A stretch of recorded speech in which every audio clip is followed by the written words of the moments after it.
You see the final score, we track the revenue stream. Welcome to the show that treats the sports world like the multi-billion-dollar business it is. We dissect the ownership deals, the television right battles, the NIL impact, and the media figures driving the entire narrative. From Wall Street to the locker room, we follow the money and the people who control the message. Welcome to Press Row, the business of sports, right here on the Empty the Bench Network. Now, here's your hosts, Callan McClurg and Nick Morgasen.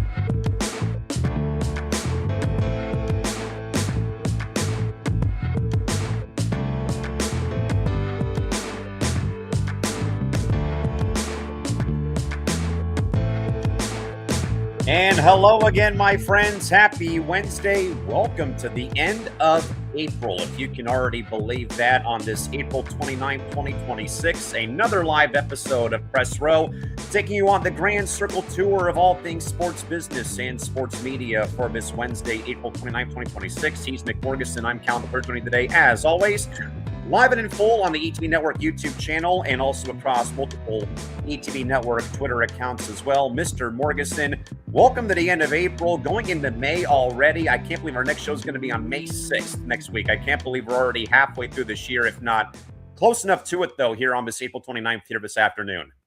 Yeah, this has been quite a crazy tailspin, going through stories, and unfortunately, we're going to have to tap the Diana Russini, Mike Vrabel well again, unfortunately, because some people, including at this network, don't know how to handle this story professionally or how to handle it at a professional level, including ETB Lounge on Sunday night.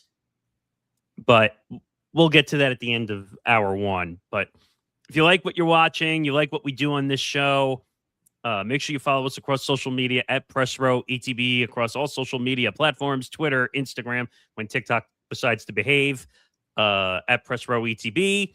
Follow the Empty the Bench Network at ETB Network across all social media platforms, Twitter, Instagram, TikTok. Subscribe to our YouTube channel, which just broke 1,100 subscribers, youtube.com/ETB Network. Like and subscribe. Hit the notification bell so you know when we go live for any show on this network. You get a notification just like everybody else does, so you know what we're doing, when we're doing it. We have a ton of new shows, which we can now officially get more into now that we are officially heading into the May spree of things going on here. But boy, do we have a show for you, for everybody watching today. Have we got a show for you today? I feel like we always just cite Veggie Tales whenever we say that line. I know, right?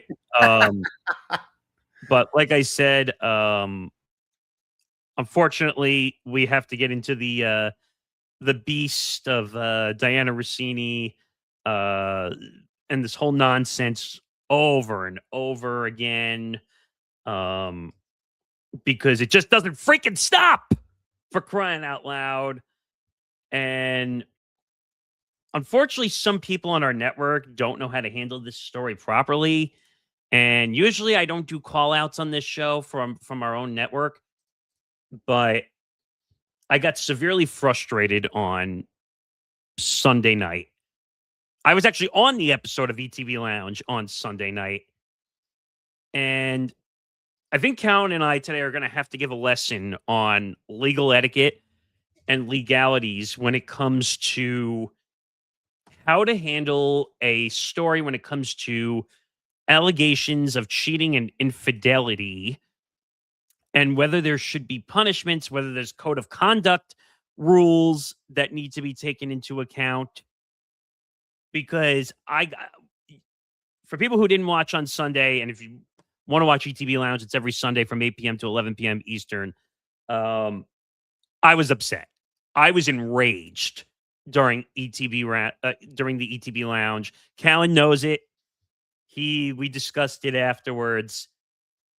It was a bad look for the way that show was run on Sunday.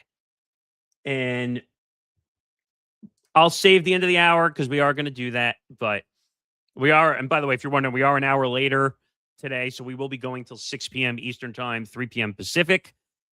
Because Zan Bando, our guy, did a special edition of Zan Zinger Part 2. Just had Ben Stevens from VSiN. So if you want to check out that interview, that's now officially on our YouTube channel after he just did it live. So go check that out. Give it a listen. Let us know your thoughts of everything gambling. Ben just left from Sports Grid to go to VSiN, so check out all his work over there. But we got a lot to get into. There's some mergers to talk about. We're going to talk about iHeart and SiriusXM's potential merger. This has been a rumor for a while. Liberty Media owns both of those companies in percentages, so we'll get into that. Front Office Sports tonight premiered. They're now doing a nationally syndicated program on TV. Let's go. And you and I use Front Office Sports more than anybody when we do a sports media show. Yes, we do. March Madness expands to 76 teams. Why? What else we got? Like I said, we'll get into the Russini Vrabel nonsense. Why I'm mad at people here. NBA tanking rules are now in effect, according to Adam Silver. Like, did anyone really ask for this? Like, No, go take care of aspiration in the gambling scandal. speaking of gambling, we'll get to that at some point too. With Damon Jones officially pleading guilty, Terry Rozier now might have more charges coming against him. Yeah. Also, Brandon Sorsby was what was it? So he's the starting quarterback at Texas Tech, and it came out. It was reported that he's taking a leave of absence due to gambling addiction. And my first question was, red flag, red flag, red flag. How come this wasn't caught sooner? We'll dive into that. What else we got? The NFL draft had a record amount of fans in attendance. What else? Allison Felix making a comeback at the Olympics. And also this story you and I were talking about, Vancouver Whitecaps to Vegas, which was a big story in the world of sports, believe it or not. The NWSL calendar is not flipping. Hallelujah. And then some other stuff along the way. You'll hear a promo for a special event that we're working towards also. So stay tuned for that. So 3 hours, the afternoon drive edition, as I like to call it in New York, from 3 to 6. So we have you till 6 p.m. Eastern time today. So let's get into it. The first topic, the iHeart and SiriusXM merger talks. This is not the first time that this has been talked about. So the audio landscape is shaking as iHeartMedia and SiriusXM are reportedly in preliminary talks for a massive combination. This would unite the largest terrestrial radio operator in the U.S. with the dominant force in satellite radio. Wall Street responded immediately. iHeart shares surged 14% on the news, while SiriusXM shares dipped 4%. The potential deal follows a year of cost cutting and efficiency drives at both companies. If these two giants merge, does it create a monopoly on the audio that will stifle independent podcasting and regional radio? Or is this the only way traditional radio survives the streaming onslaught?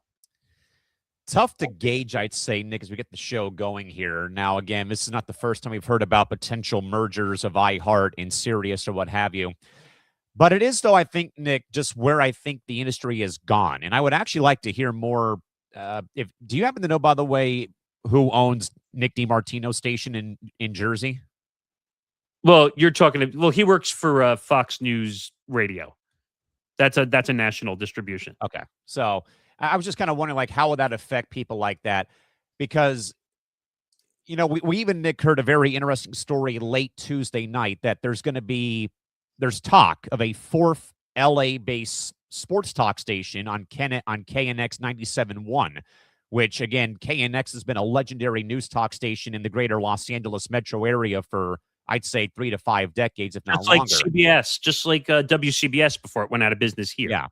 So with this, though, Nick, I don't really know if I would call it a monopoly, but I do think this, to me, would seem like this is the only way that regular traditional radio maybe survives, because, we talk, I think, Nick, a lot about cord cutting on this platform and on this show every Wednesday. We really, though, I don't think, Nick, have talked about how radio is a dying breed. It's a lot like what I love to say, that these San Diego born and raised natives like myself, we are a dying breed when it comes to being born and raised in the city, for example. Facts. But also that radio, in a way, Nick, I feel like is in a similar spot, because more people, I don't think, not to insult intelligence, Nick, do we have the attention span, we meaning everybody as the consumer of radio, do we have the actual bandwidth and brain power and stamina to sit through, for example, a 3-hour talk show nowadays? Or would we rather, in a way, do what I do usually and not listen live, but listen on my own accord to a midday talk show talking Padre baseball, for example, or, a late night show that maybe I missed and I listen to it overnight when I'm asleep, for example, as I do with our content on Spotify. I just wonder, though, Nick, if this is more of a ploy. Now, I probably, though, can understand about the whole, hey, it's a monopoly thing. You got the two biggest names out there with iHeart and SiriusXM. When it boils down, though, of course, to, where they stand right now as, 1A, 1B. I think of Odyssey, though, too, because of that's where the Padres have their flagship station here, and that they've gone through their own issues, though, with, with certain markets and stations, though. But I would probably pump the brakes, Nick, on the whole argument of this being a monopoly, but maybe this is how radio maybe survives the future right now. But, I mean, it could be both. And and again, I understand why it could be both.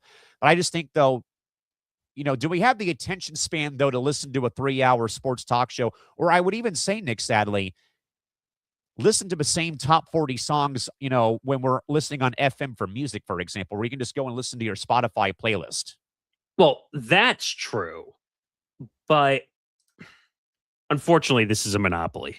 And the reason it's a monopoly is because think about distribution in radio. So iHeart, biggest distribution of radio and podcasting platforms out there. I would say they're probably either number 1 or number 2. Sirius is up there in the top 3. And then really what's behind it is like Spotify that's just doing digital distribution right behind it.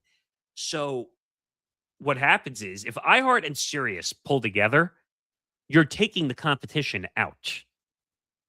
Now, the one thing that people don't know, and I think I mentioned this to you when we did the story, there's a big company called Liberty Media. Yes. Which owns pieces, and I want to make sure I get this fully right. Liberty Media has ownership stake of the Braves, if memory serves me correct. But they own pieces of both iHeart and Sirius. Right. Which I don't know how that's not a conflict of interest either. But so I want to make sure I get this right. But I think they own 40% of iHeart and like 80% or something of Sirius. Like, okay, so Liberty Media owns approximately 81% of Sirius. Jeez. So they're the majority, as they say, holder. Now let's look up iHeart. iHeartMedia. So while Liberty Media they exited iHeartMedia, it still maintains a major ownership in other audio companies. Okay, so they're not in iHeart anymore. Originally they were. It says by 2019 they had owned about 5%. Wow. And then they sold the entire stake in 2021. But what's interesting, though, is that they tried to buy up to 50% in like 2019, 2020, right before the COVID stuff happened. But the Department of Justice put a kibosh on it because I think it had to do with the competition. And I don't know if you remember also, like they were trying to stop all the international stuff from happening because they were going to try to take the business overseas to avoid the paying as much taxes. Tax loopholes, yeah. So I think they did the right thing by stopping that deal. I don't know. Do we know this for a fact that Seacrest has a percentage of it, or is he just all over iHeart in general? He's a syndicated show through the iHeartRadio platforms. Yeah. I'm I going to don't know look if he has at ownership, though. It's a good question, though, Christy. Ryan Seacrest does not publicly own a percentage of iHeartMedia. He just happens to have his voice plastered all over it. Well, no, he signed to Premier Networks, which is Yes. iHeartRadio, and does on air with Ryan Seacrest. By the way, he's a guy I despise in this business because he's on a million different platforms. He's on TV. He's on radio. He's taking jobs away from local. Yeah, because he's got what? Wheel of Fortune, American Idol. Then he's got like the Saturday morning national syndicated show for Top 40 Music or the Billboard Top 100. Yes. No, he does like 3 or 4 different versions of it. So he's taking jobs away. I get it. I've worked in radio before. Radio's not profitable anymore. I'm just going to be blunt and tell you radio does not make Those days money. are over. So anything you hear on radio is because, yes, 100%. Seacrest is a total workaholic. Bullseye. But I will tell you right now, this is bad for the business because you're going to combine. What happens when you merge companies together? What's the first thing that usually happens? I was just going to say, let's look back to what happened with Infinity Sports Network. Well, Infinity Sports Network went away. They didn't merge, but they went over to Westwood One. They became a different channel, and they basically fired everybody on the spot. That's what I think. That's what I think would scare people like us is that a merger usually means, okay, who's getting the axe? Well, that's 100% what's going to happen because there's only so many things you can do. There's only so many spaces that you can have to put shows. And what's going to end up happening is that if this happens, they're going to start pushing programming into both sides so they don't have to pay as much money for more shows. So you might start hearing iHeart programming on Sirius. Now, it might be a little harder for Sirius programming to be on. I was going to say, like, how would that work, though, for a satellite radio company to go to terrestrial radio? Especially if they don't control FCC regulations, some of it. Mr. Stern. So, first of all, I don't think Howard would agree to it, even though it's not really his call, to be quite honest. This might make him more money, actually, in the long run, because they're pushing more content together.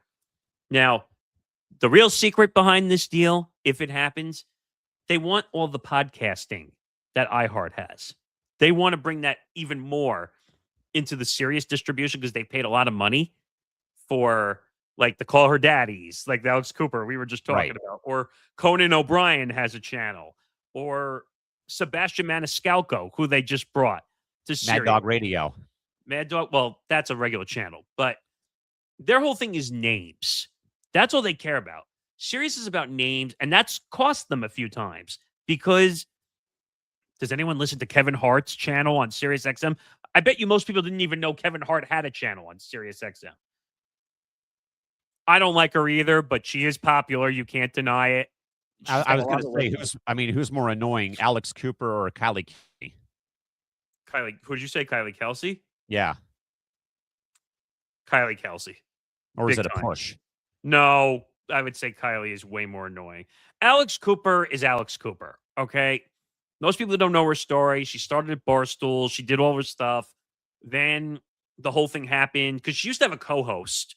And then that led to a whole HBO executive getting involved. And that led to a whole thing. But on top of that, she sued her former college for harassment during her time playing soccer at her university. I didn't even know she was an athlete. Like, that's the first time I was learning of her being an athlete. But her show has become more of an interview show, which I think is far more suited for a larger listening demo. Yeah, but I think so. Long story short, to bring this back to sports business, you're going to see more things make their way to Sirius channels. But you already see it, like Fox Sports. Like, you hear Colin Cowherd's show on Fox. Like, they have Fox Sports Radio as a channel. They have ESPN Radio already as a channel. You're just going to see more distribution take place with this deal. It's not going to change really infrastructure. It's really not going to change any of that stuff. But imagine the SiriusXM podcast network and the iHeartRadio podcast network platforms merging together, that's almost an unfair disadvantage to anyone else who's trying to survive Yeah. in this business. That's the thing you got to be more worried about. Yeah, definitely for sure. I mean, we've talked a bit, Nick, locally here in town about KGB AM moving their morning show to their sister station on 101.5, for example. They've gone full national till about noon Pacific time. Right about now, they begin their local coverage until 7 o'clock in the evening, and how, it's been very much vice versa. But we'll keep an eye on that story, though, involving Sirius and iHeart, maybe potentially merging sometime soon. Yep. Interesting. All right, Nick, to all things college hoops, and this news came out, or excuse me, actually, I think we actually had a bit of a shuffle here. Sorry about that. But we do, though, Nick, have an update, though, to another story that Front Office Sports is launching FOS tonight, set to premiere on September 14th. The 30-minute nationally syndicated program is cleared in over 85% of the country, including by major Fox-owned stations in both New York, Los Angeles, and Chicago. It'll be produced by Jeff Zucker and Patrick Demon, and the show aims to bridge the gap between business and consumer sports culture. So, Nick, with FOS moving into a daily linear TV slot, are they now effectively replacing the prestige insider roles that used to belong exclusively to ESPN and local news broadcasts with this new launch? This is interesting because I like this, actually. I don't think we see very many shows like this, right? You know what I mean? And I think that we need more shows that involve the business. We don't see it enough, right? Where it's all about, oh, what are the athletes doing? What's this? What's that? We've seen segments. Yeah, we've seen segments. We've seen Front Office Sports does their podcast on their website, but nothing to this degree, though. I mean, I don't want to say that I was first out of the box with this concept before I came to ETB a year ago around this time. But that was where the whole premise came, as I've said about the show, that this was an idea I hitched in the shower, pitched it to a friend of mine who's also a sports broadcaster who, again, left to go to Arizona for a job.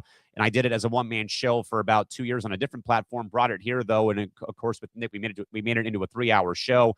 And, I don't want to, again, do this saying, hey, I was first guy out of the box, though. But that was the whole angle, though, Nick, about why I thought the show would be successful before I even came here, was that these sort of things don't get talked about as much as they do. And if they do, it's more about, like, on Sports Center for a segment, but nothing like fully devoted for an hour or 30 minutes, an hour, or in our case, a full 3-hour show. But it's interesting now you're seeing ESPN, CBS, The Ringer. They now have sports media people now at all these companies. All of a sudden, because all of a sudden it became interesting to talk about where people go to different companies or what's going on in the world of the front offices for the professional sports. I find this more fascinating sometimes than talking about sports in that regard. As a bit of a small disclaimer for those wondering where we pull all of our information from for our shows, our lead source is Front Office Sports. We go to Awful Announcing. We check out Sportico, The Athletic, Sports Business Journal. So we have 5 different places that we do go to scour for our information, though. And, we've tried to get some of the FOS folks on board to join the show, though. But, of course, it really hasn't happened yet. But, again, though, Nick, I love this idea, and I really can't wait until September. And I would be eager to see, though, if this grows to more than just those 85, or that about 85% of the Fox stations get it right now across the country, or we'll get it, though, come September. I did read it is going to clear Fox 5 in New York, so I will be able to see it. So I'm kind of looking forward. I think it's a weekend show, if I'm not mistaken. Sounds about right. Okay. I have to read what the story said again. I'm not sure if it's a Monday through Friday show or if it was a weekend show. I'm trying to look that up currently to see. While you do, again, I think this is awesome, because I think that Front Office Sports, though, Nick, they've done their, like I said, though, you go to their website, they've got their video content, with their writers or with, interview segments that they've done. But now, in a way, you're taking that right now and going totally out of the box now to reach the American sports fan consumer on TV or on streaming platforms on their Fox affiliate station, it sounds like, to, I think, further, in a way, build a better bridge, I'd say, to get their content to the average fan out there. Okay, so I made a mistake. This show is actually going to be on Monday through Friday. Oh, wow. It's going to be on Monday through Friday, and then they said the plan is to rotate Saturday or Sunday once a week too. So they're going to be on 6 days a week. I'm assuming the weekend version will probably be some best of, probably to fill time on Probably the. like, could I say maybe like a week in review? Yeah, I could, or maybe they have a major interview and they put it on the weekend to I fill think that would make time. total sense. But so they're actually going full force. I thought this made sense originally in my head as a weekend show because then they could have built on it. They're doing this as a full-fledged 5-day during the week, 1 weekend day a week, 6 days a week. They're going to be doing this. Now, I'm assuming they're probably going to rotate the hosting, kind of like what they do on Wake Up Barstool on Yeah. FS1, where you have a core of people and then you can rotate in and out some of the Barstool personalities. So I'm assuming this is going to be the same. They'll probably have a main 2 or 3 hosts. And I can't remember the guy's name. I see him doing all the FOS live streams all the time. I'm assuming he'll probably be the host of it because I feel like he does ton of live streaming. I see it Gotta on. be. But did you see who was in charge of the operation? I did not. Who? Jeff Zucker. Oh. And if anyone remembers that name, Jeff Zucker used to be the head of CNN. Interesting. And he used to head all the stuff before it became Warner Brothers Discovery and all that stuff. He was in charge of a lot of things under that umbrella. He is now the CEO of Redbird IMI and a chair of front office sports board of directors now. I think this could be a hit. I really do. People don't know enough about the world of sports media and business, No. like what goes on behind the scenes. Like, since you and I worked in the business, we pay attention to everything that goes on the outskirts, not the actual people on the field, but the people who make the games happen. Yeah. So I could see this being really successful. I'm surprised how many markets it cleared, like big markets. 85% already. So New York, LA, Chicago, Dallas, Philadelphia, Houston, Washington, DC, Phoenix, Seattle, Orlando, and Minneapolis. Some of those are like some of the biggest markets in the country. And I think what they all have in common in some ways what they have in common in some way, they have a team playing, at least one team playing in every major professional sports league: baseball, basketball, football, hockey, and soccer. It says the approach will not be the highlights and recaps format of shows like Sports Center, which is good because you don't want to see a million highlights. No one cares. The front office sports daily program will go beyond the field of play to break down the most important cultural, entertainment, and business stories in the world of sports. That's good. You don't want highlights all damn day. Like, you could watch Sports Center forever, but how many times do I have to see the same fucking highlight reemerge itself? Like, and the amount of distributions: Fox, Hearst, Nexstar, Media, Sinclair, Gray, Scripps. Like, they got all the big distribution too. So they must have done something right to get this cleared. I mean, they obviously seem to have done something which is good, to be able to finally, or to do that in general. But I mean, yeah, I cannot be more stoked though that this side of the sports world now gets their chance to shine, as I've already said a bit earlier, regarding that they already do enough great video content on FOS's website, but now again you get a chance to branch out further, expand the reach now to TV markets right now in those markets, as Nick already read off the list.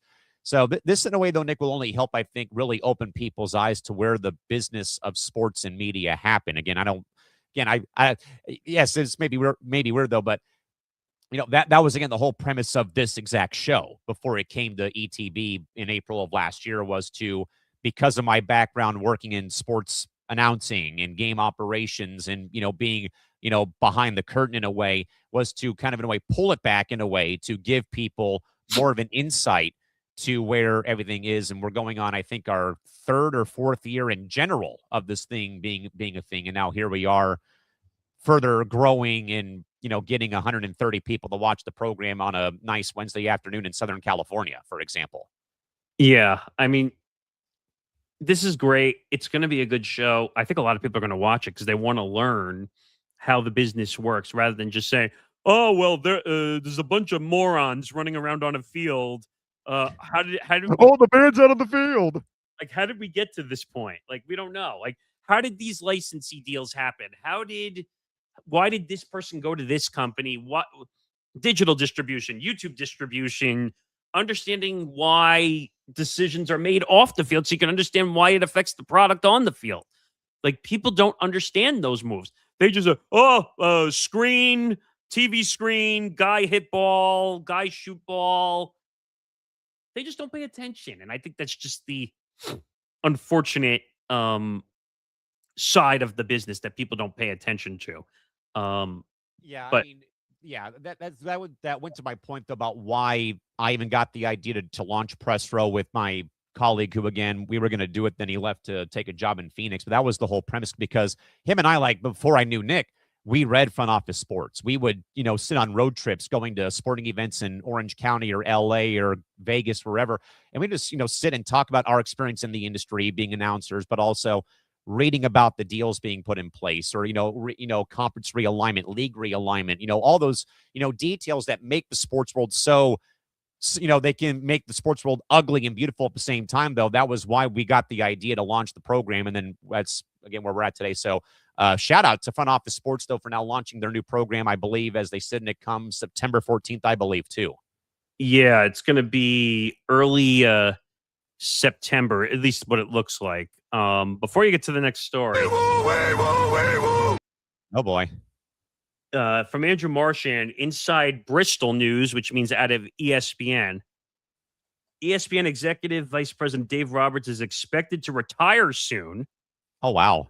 And Senior Vice President Mike Foss is anticipated to have an even larger portfolio currently. Sheesh. So Dave Roberts ran like everything. He was like the number 2 or number 3 guy at the whole entire company. ESPN's a very complicated company. Number one, there's a lot of things that go on.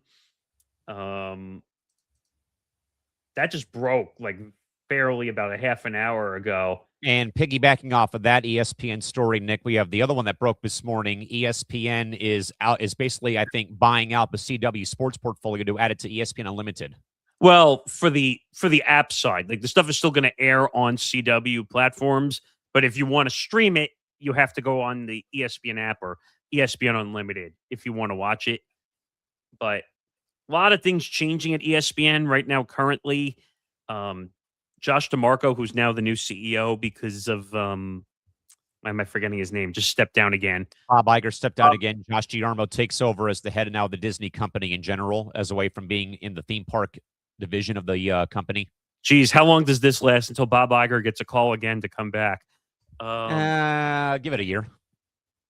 But I don't know. ESPN's interesting. And there was also reports coming out that Disney might try to spin off ESPN as its own company. I mean, who would have thunk that, though, like maybe 40 or 50 years ago? Yeah, that's a good question, too. I don't really know. Christy will have more about the CW news as how it affects NXT on Saturday afternoon. What she's referring to is the CW just made an extension.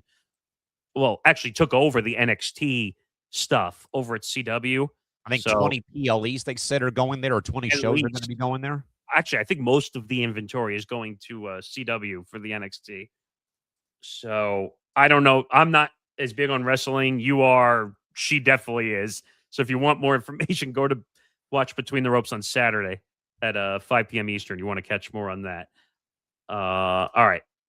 Where are we going here? Oh, March Madness. Yeah, now we're going to get to college hoops, though. And, of course, Nick, this story broke, though, late in the evening on Tuesday. But, Nick, the NCAA has officially approved the expansion of March Madness's men's and women's basketball tournaments to a staggering 76 teams. The move will include 4 additional First Four style games, likely to satisfy mid-major conferences and increase inventory for broadcast partners. While the revenue potential is high, critics are now arguing that the expansion further dilutes the regular season for college hoops. Nick, does a 76-team field make the tournament more inclusive, or does it turn a Selection Sunday bubble and watch into a participation trophy exercise instead? Which I believe, Nick, we can, and I will, try and find Jay Williams' commentary from Awful announcing about this story. That's all this is to me. This is really a money story. Like, this really has nothing to do with March Madness. You could expand March Madness to 1 million teams, and the NCAA will say it's not enough teams to participate in March Madness. Leave March Madness alone, please. I'm sure Zan and Nick D and Will, all our college guys, would agree.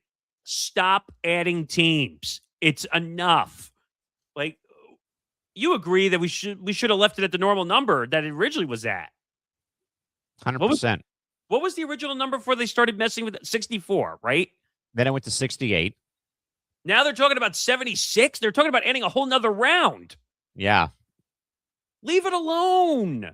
Like, what are you gaining? Oh, well, we could get more commercials and more revenue. And okay, but here's what you're missing. There's a certain amount of broadcast teams that do the entire day at the beginning. Correct. So they already call 3 games. What are you going to do? Make them call 4 games in a day? Tell me how that makes sense. Yeah, that does not make any sense. With that, though, Nick, I do, though, have Jay Williams' appearance today alongside Michael Rolbon on Get Up on ESPN on Wednesday morning. Let's go over to the Twitterverse and let's hear what Jay Will had to say regarding March Madness' expansion. Here we go. You know, anybody that wakes up today and thinks that more Cinderellas are going to get a larger invitation, and this is about the royal family having more seats at the table. And the royal family are the power conferences here. They're going to generate more revenue, more at-large bids. And what I hate about this, ultimately, guys, is we have conversations a lot about 82 games in the regular season for the NBA. To me, this devalues the regular season for college basketball, right? It means more games, fewer games that actually matter.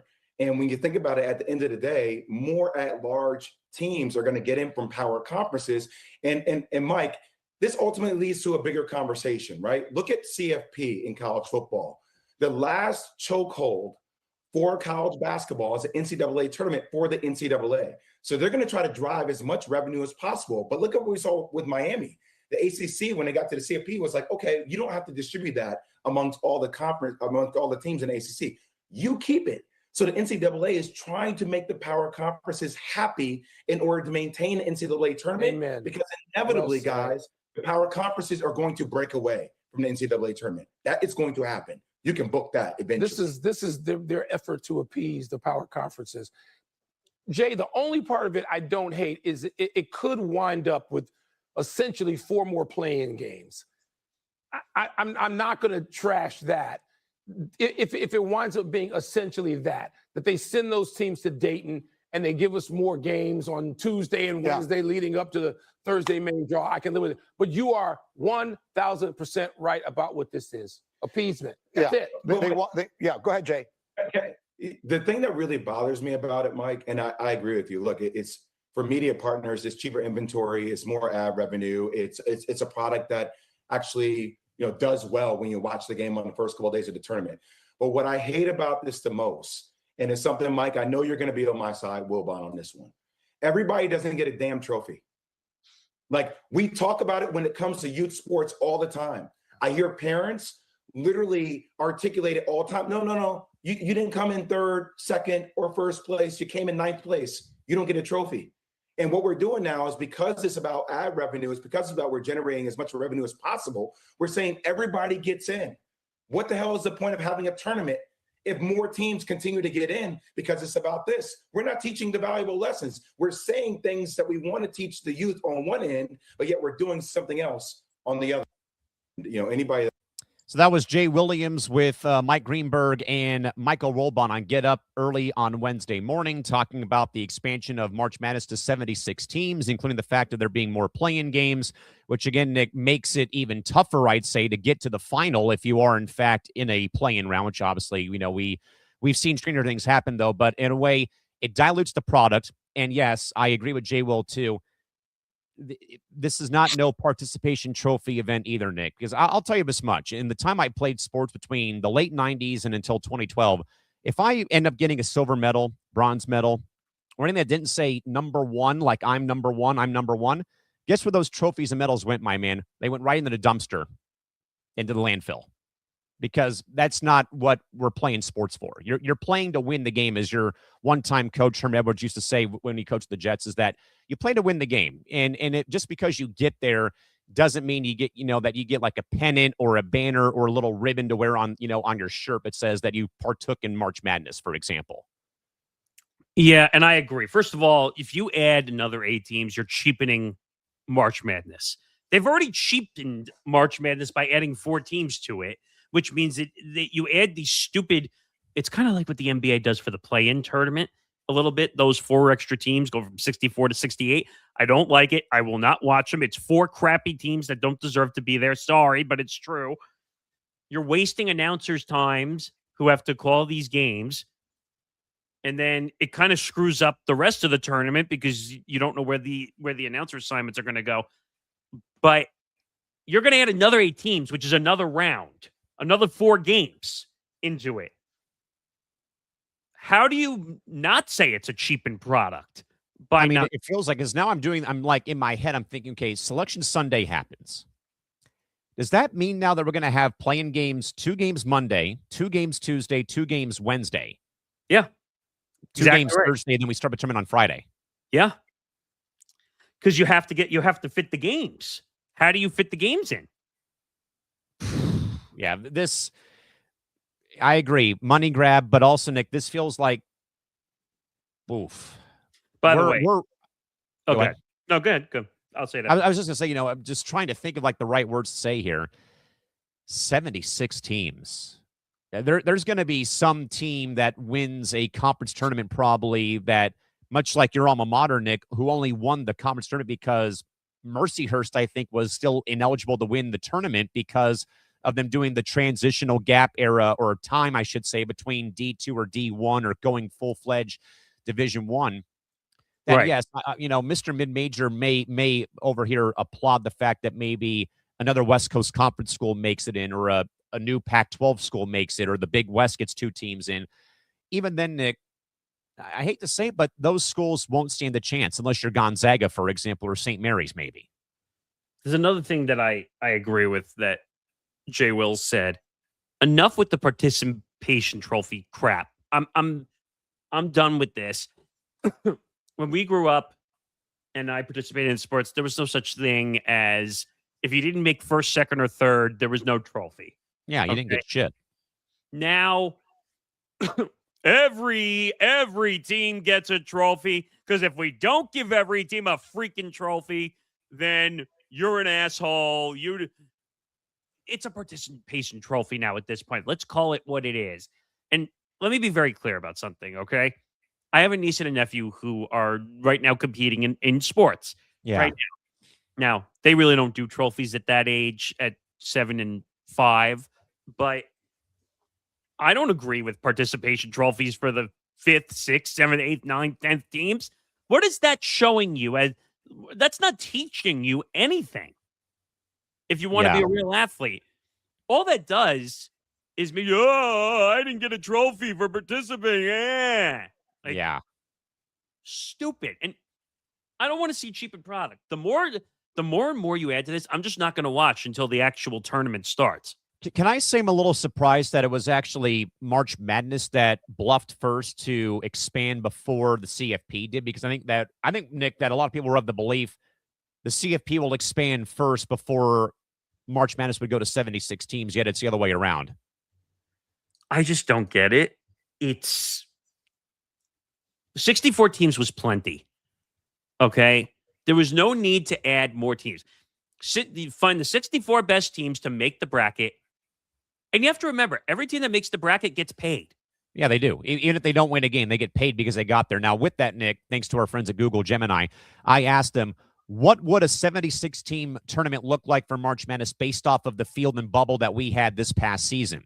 So with that, here's how this is how disastrous this sounds, if you ask me. The move from 68 to 76 would expand the first 4 games in Dayton to a massive 12-game opening round to make the actual brackets. That's a disaster. How do you get the broadcast teams in place for that? 8 extra at-large spots would be added to the field. instead of 4 games, instead of 4 games, there would be 12 play-in games played on Tuesday and Wednesday. Does that mean 4 or 8 per day? Pretty much. 4 per day? Yeah, pretty much. Which means you're going to need 4 crews every day to call the games. How are you doing that? Exactly. Once the opening round concludes, the tournament proceeds as a standard 64-team bracket beginning on Thursday. So, if in fact we use last season's bubble, the bottom 12 automatic qualifiers, conference champions from smaller leagues, and the last 12 at-large teams would likely face off. Based on the bubble of this past season, here is what it would look like. At-large play-ins are the last 12 teams in. New Mexico, Seton Hall, Va-Tech, Stanford, Auburn, Indiana, Oklahoma, San Diego State, etc. Automatic qualifier play-in for the bottom 12 teams. Wright State, Kennesaw State, Queens, your alma mater, Howard, UMBC, Furman, Siena, etc. I hate to say it, SDSU, for example, did not play well enough to make the tournament, if you ask me. They were not great at all last season. You're putting bad teams in now. That's literally what's happening. And there is no way that people are going to want to watch those games. And the only reason they're going to want to watch those games is because of gambling. That's it. Either it's gambling or what if they are a alum of the university? Let's just call it for what it is. Okay, I understand that. But the only reason you're adding games is because you want people to bet on games. That's the only reason. Because March Madness is a big betting haven. Let's just call a spade a spade. So if the rule was enacted this past March, these are the teams that likely would have made the field instead of the NIT or going in the offseason mode. OU, Auburn, SDSU, Indiana, UNM, Seton Hall, Va-Tech, and Stanford. Now, more importantly, Nick, the expansion will also create a downward pressure on seed lines. In the old 68-team format, the last teams to receive a bye to the round of 64 were typically the number 10 or 11 seeds. By going beyond that, this now can mean, Nick, that the 5 versus 12 upsets are now gone, more than likely. Well, because it would become more top-heavy. Yes. Because you have worse teams entering the mix, and you would have more top-heavy teams at the top. So with that in mind, in a new 76-team field, the play-in line moves up, which that would mean most 11 and 12 seeds would now be forced to play in the opening round to play the 5 seed or the 4 seed. Automatic qualifiers who used to safely land as a 13 or 14 seeds like McNeese or Akron from mid-major conferences would now be pushed down to 14 or 15 seeds to accommodate the extra at-large power conference teams. And almost all number 16 seeds and some number 15 seeds would now be required to win a play-in game just to reach the main bracket. So, Nick, with that in mind, who's a winner? Who's a loser here? The winner? Power 6 bubble teams. Data suggests that nearly 70% of these expansion bids will go to teams from the ACC, the Big 10, the Big 12, and the SEC that finish near 500 in conference play, while those who are losers are high-performing mid-major schools like San Diego State, for example. Teams that dominate small conferences but lose in their tournament final still face an uphill battle as the community typically still favors the depth of high major schedules for those final at-large bids for the tournament. I would just stop messing with the freaking tournament for crying. I thought it was fine where it was before we had to go and reach for more money. I know I'm going to sound like an old hag, but like 64 was fine the way it was. Like the 64. I didn't mind 68, but I agree though about 64. You had the one play-in game, and it was for the last seed to play the number 1 overall seed in the entire bracket.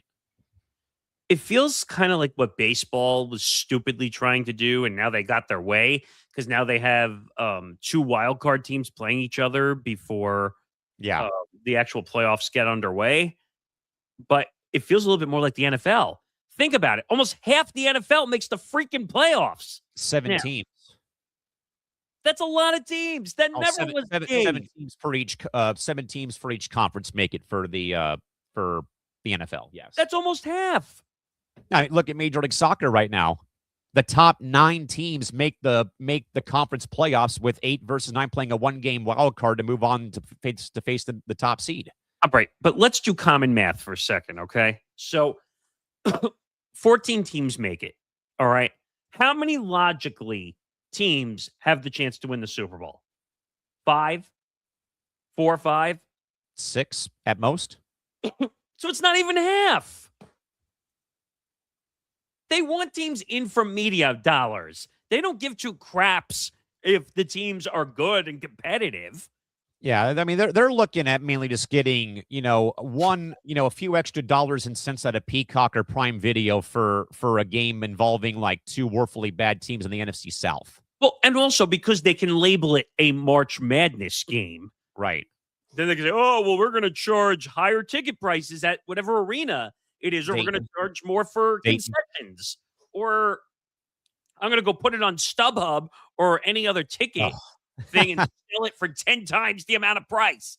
This is a bad move. It's all about, where is it? It's all about money. They want to see how many times they can push that button on the cash register, because the NCAA is a corrupt organization that already makes enough money. Like, this is not good. You're adding crap teams that don't belong. Nick, should I go grab my hockey helmet for this next segment before we get to the top of the hour? Or better yet,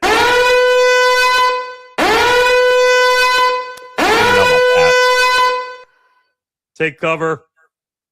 Yeah, maybe. We'll see. I guess I'll start this one since, we're both annoyed by this story at this point. But according to someone on this network, we're a media show and we're supposed to cover it nonstop. All right. So this is your daily or weekly. Daily. When do we become a daily show? No, it feels like daily the way this story has been covered. Yeah. No, I agree 100%. So this is your weekly Diana Russini, Mike Vrabel's follow-up. This one's more on the silence variety. But we weren't on, at least us, when the Photogate stuff dropped. Right. Which, let's be real, okay? The pictures are damning and suspicious and everything, right? You would agree that both parties should be sharing blame here, not just one, but both of them should be. But because I played back for you what happened on ETB Lounge, which I'm not happy about still to this day. We still don't have whether it's real, fake, truth, false. We still don't know what happened. And you can't say that an affair officially happened yet. But you have people, including one of our own shows on this network, saying that an affair happened just because of looking at pictures. Help me here, because I got completely incensed about what happened on Lounge on Sunday. Well, first, let's get to where things stand right now. Again, we're going to keep this brief because we're against the clock here for the top of the hour. But now some digital footprints, though, are now remaining, due in part, though, to Mike Vrabel jetting to Utah to purchase a recovery gift for his wife, while social media has now pivoted to trying to dissect Diana Russini's Spotify playlist activity during the course of his time, though. And I will say, Nick, real quick, this is finally the first time that TMZ, I think, crossed the line. Can we leave these two alone for once? I mean, because I think I saw a story, Nick, that TMZ had approached Vrabel at the airport and tried to begin to question him about the whole thing. I think it's time that all of us, in a way, and I'm going to say this as nicely as possible, we need to begin to move away from his story, and I don't want to hear this garbage from this damn platform that we should be talking about the story every week on this program and that we love it. We don't love it. We have given the story more than enough life as is. We don't need to keep going back and putting more matches and gasoline on the burning fire as is. But I think Nick, we've reached a fever pitch in a way where now it feels, in a way, to me at least, we're beginning to further reach for more straws, but also in a way, now I think that we're past the draft. Now, in a way, I think it's time that we begin to go downward on the climax scale where things are at, or take that drop on the roller coaster. Because I will say, though, this has been, I think we all would agree, this has been a roller coaster of emotion for all of us, good, bad, ugly, or indifferent, about, thoughts that we all have shared in a good way, in a bad way, ugly way, what have you, screaming matches or whatever. I get it.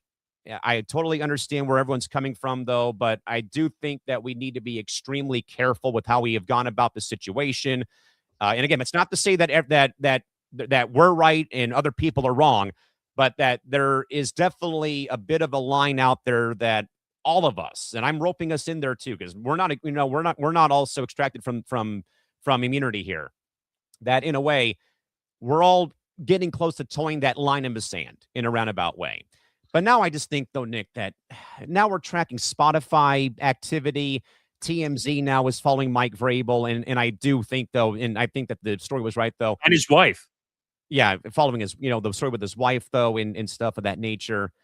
Now all of a sudden, Nick, we're turning into like we're trying to cover the royal family over in England all of a sudden. We're turning into our own personal PIs. Yeah, and I don't like that we're going this direction, and I totally, again, understand what happened on Sunday. Again, I won't be here on Sunday again. For those that are wondering, I've had a lot of plans in place when my season, has come to an end. Yeah. So I'll be away for a couple of more Sundays and stuff and whatnot. But again, I was a little miffed in a way, about how things happen on Sunday. But again, like I said, everyone lay out your thoughts as they have and as everyone has done, though. But there's a right way and a wrong way to go about this. And, I don't like where it's been trending over the past couple of weeks. But I think that where we're at now, it's now time that I think until some big news breaks. And I'm not talking about stalking people's Spotify accounts or following them around the airport to get their thoughts on what's gone on. We now need to move away from this story. And if I again hear some wisecrack say, that we need to cover the story on our show, what have we done for the last 4 weeks? We have given you a bonus hour of our show on a Tuesday night after I got back from work and after I had crashed after I got back from the job site one night. Two of us have been all over this story. We've been all over this story, but again, what more do you want us to do in a way? And I don't want this to be a cop-out, but there's no other news. If you're going to be stalking my Spotify account to try to find that, whatever's going on in my personal life, that's not what we're going to be doing here in a roundabout way. And I think that now we have just become, sadly, again, collective team effort here. This is a team effort across the board. All of us in a way now are just doing this. We're reaching for straws or needles in haystacks. And again, time for us to get down on, jump off the cliff now. And until some big story does break involving either of these two or both of them, we're done with this. I'm sorry, but we are done with this. And if I see anything in the rundown on Sunday about the story, I'm pulling it out, and you can fight me later if you want to. The biggest thing that bothered me, and this is just my perspective of what happened, is legalities are a big thing today. Okay. You and I have had this discussion before about legalities and how they work in media. You have to be very careful how you approach this story in every way, shape, or form. And yes, I understand, though, it's tough because I know that a lot of people have made up their minds already. She's this, he's that, so on and so forth. But again, we're not there yet, gang. We're still traveling the road right now to get to that point in time. And I don't think we're going to see anything come out probably till the first week of the preseason. And I'm just not, you've said this, I've said this, I'm not willing to make the jump. Pictures don't tell you shit. Okay? They don't. Because I kept getting bombarded on Sunday telling me that because they were kissing and because they were doing this and that and the next thing, that boom, it's over. It's this, it's stupid. They're effing around. They're doing this nonsense. How?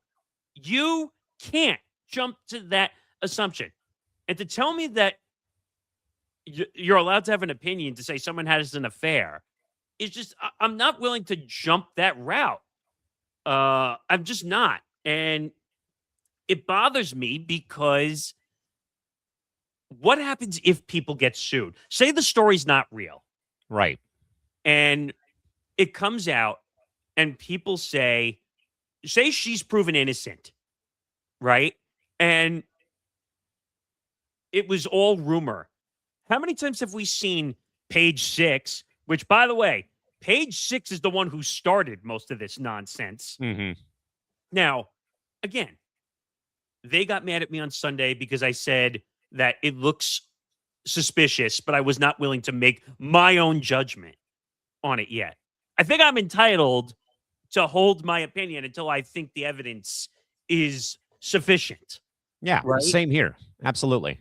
And I don't think the evidence is sufficient. I don't.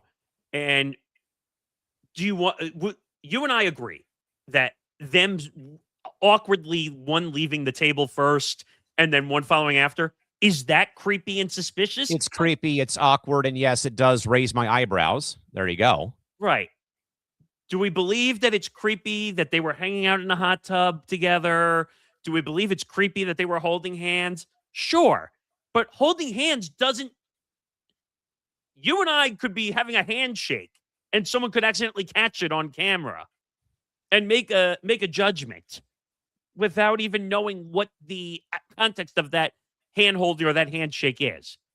Right? Yeah. So when I go to Disneyland for my birthday on May 18th, and I go and shake the hand of Winnie the Pooh or Darth Vader, what is someone going to make some assumption about that? For example, I'll give you again. Why are we again reaching for straws? Are we so hell bent on trying to fill NFL news in April? If so, then get out of here. I'll give you one more.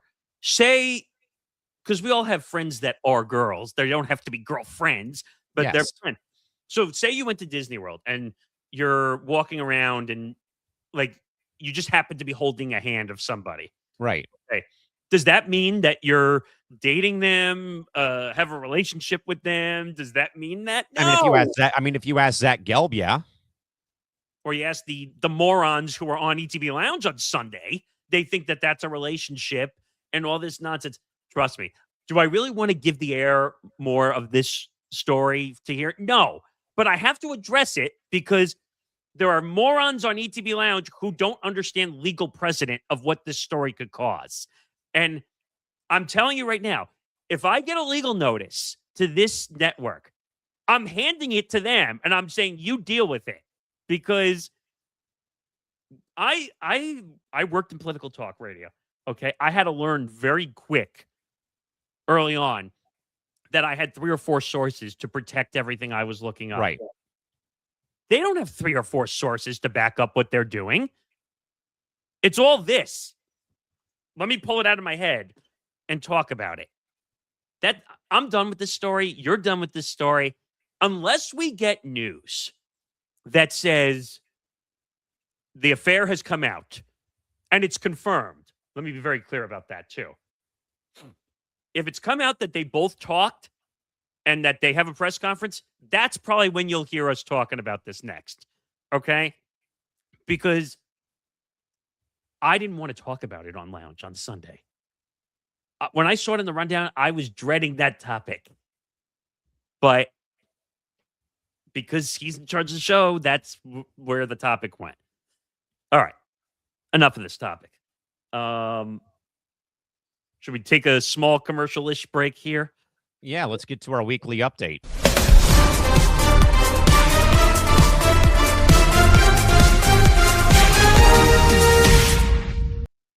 Oh, baby. I can't believe we're already going into May on Friday. Still can't believe that. Thank God. I need some summer months. But all right. A lot coming up. In about 2 hours from now, ETB, the video side of ETB Sports episode 315 is on the way. We recap the NFL draft, Mike Tomlin to Football Night in America, which we really didn't get a chance to talk about, really. Chris Sims officially out. Yeah. At Football Night in America. It looks like they're going through a full change. Football Night in America is officially going on the road for every single week. Much like the NBA has. I wonder if that's just an NBC thing. Like they want to get everybody authentically involved. They got to. Alex Cora fired as the manager of the Red Sox. And actually, our show was done before Rob Thompson news was announced. So he was fired as the Phillies manager. We didn't get to that. Hitting for the Cycle is going to tomorrow, Thursday at 9 a.m.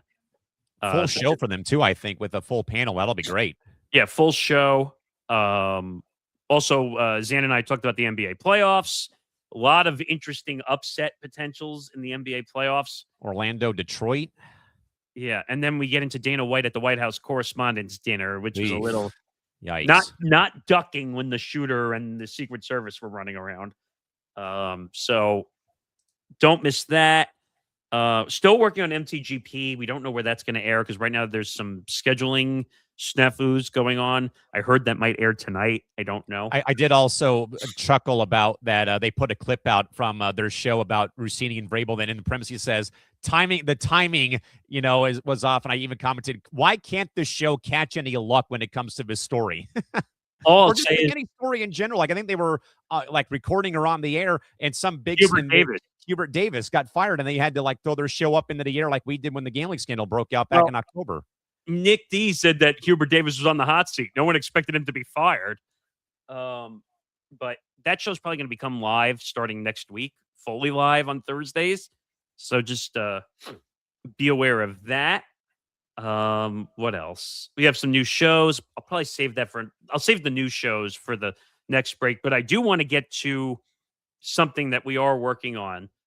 So let's get to that. So let's take a quick second to talk about something big happening right here on the bench. Now, you guys hear Mr. McClurg over there every week on this show, but this summer, he's taking his talents to the pavement for a massive personal mission, giving back to the game that shaped him from July 7th through the 19th, the 2026, does it say NARC? Is that how you pronounce it? NARC finals are taking over the rinks in Irvine Inline. It's a 12-day marathon, and Callan is heading up there to make sure the stories from the floor actually get the spotlight they deserve.